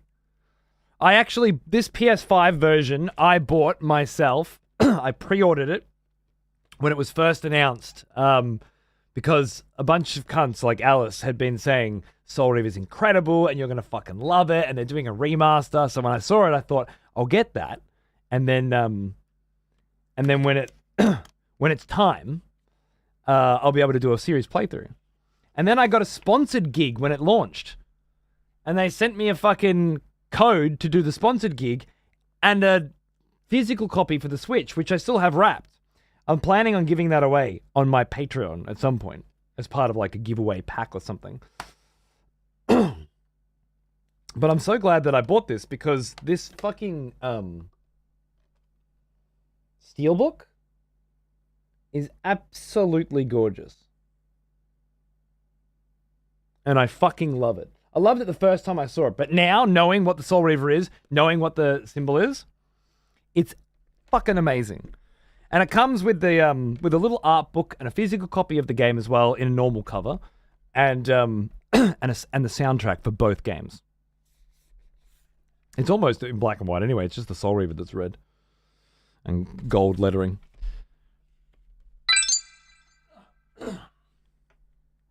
Sillamando with a $100 tip to fucking send off the end of Soul Reaver, you absolute legend. Fucking throwing out hundos over here. Cheers, brother. Help me pay off that massive Warhammer 40k spending spree I went on last night, huh? Thank you very much, my friend. Good to see you. I saw you were back on Discord. I hadn't seen you for a while. I thought I'd send you a message and say good day. Life's been great. I have another kid now. I just played Legacy of fucking Kain, doing sweet throwback retro shit Mondays and Fridays, and then on the other days I'm just playing whatever I like. At the moment, Neo 3, which is great fun. Yeah, fucking doing good, man. Thank you. Thank you very much. The big fucking tip. Anyway, yeah. Highly recommend this pack. Seems very, very decent.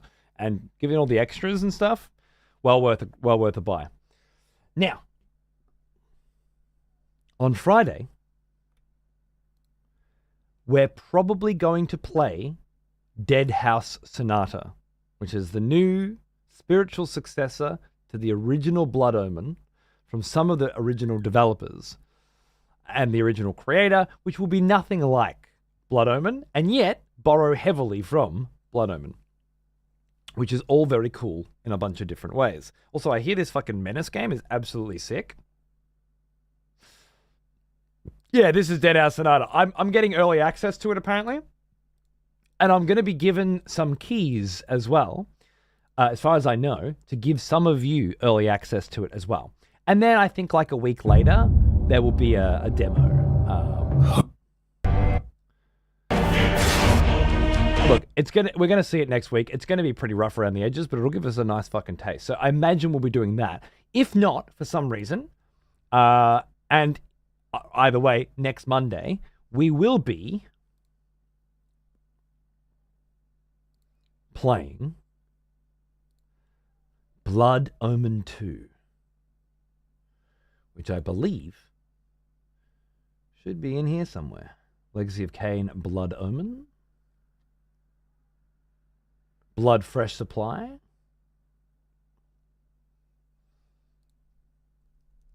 There it is. Blood Omen 2. That's got to be Kain, huh? My goodness.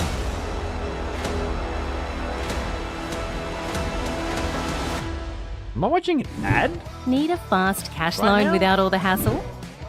If you're an Australian resident, over 18, employed, and own a vehicle of some sort, you're eligible to apply. Am I? Swoosh Finance. Cash loans made easy. I need a cash loan to pay for my Warhammer. That's great. Nah, I'm just kidding. Sill's got me.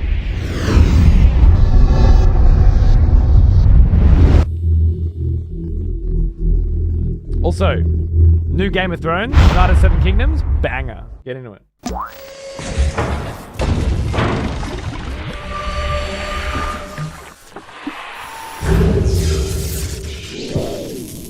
Crystal Dynamics. I can't full screen it. You can watch the ads, you can't full screen.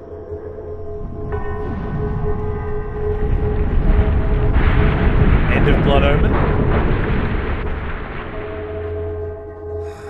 Kain having nightmares.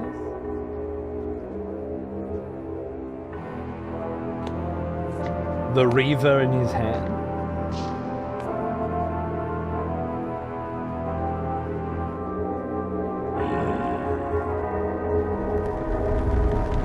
The burning of Ushtenheim. His memories. This is when he was chasing after William, right?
What is this, a full fucking playthrough of the game?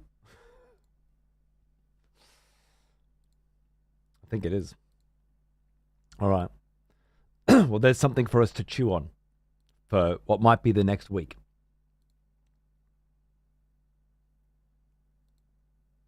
$11 hours long. Fuck, it's going to take me a year. I love it. Install.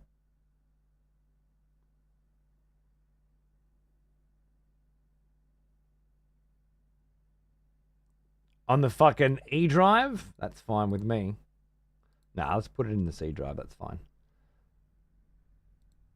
Boom. Probably 1 week from today, we start Blood Omen 2. I hope you are half as fucking excited as I bloody am. Because I can't fucking wait. That's the vibe, right? So fucking excited? Fuck yeah, man. 2 more games to go for the full Legacy of Kain playthrough. I'm so glad we're doing this. And I really am liking doing it in this time slot just twice a week. Because I feel like I can have fun with it. Tomorrow I can go back to playing Neo, which is, you know, my crack right now. Doesn't feel like I'm forcing myself, you know? And I like that. It's nice. Drop the name of this banger. I can do that. With my brand new fancy ass fucking still fucking work in progress, but almost fucking there fucking outro screen. What do you reckon? Thanks for watching, cunts. Oh, still, Neo has been fucking awesome fun. And if you want to know my full and complete thoughts on the initial part of it from the demo, feel free to have a look at my fucking Patreon, brother. It's for subs or it's paid, and if I could give it to you for free, because you just gave me $100, I fucking would, but that's not possible. But if you do want to have a read, you know, just a thought, my spoiler-free impressions are available for your reading or listening pleasure. Enjoy, my friend. It's great to see you again. I love you. And thank you all so much for joining me for Soul Reaver. It's been a ball. Thanks, Yoko. I love you. I'll see you guys for Neo throughout the week. Friday, Dead House Sonata. Next Monday, Blood Omen 2. Until then, see you soon.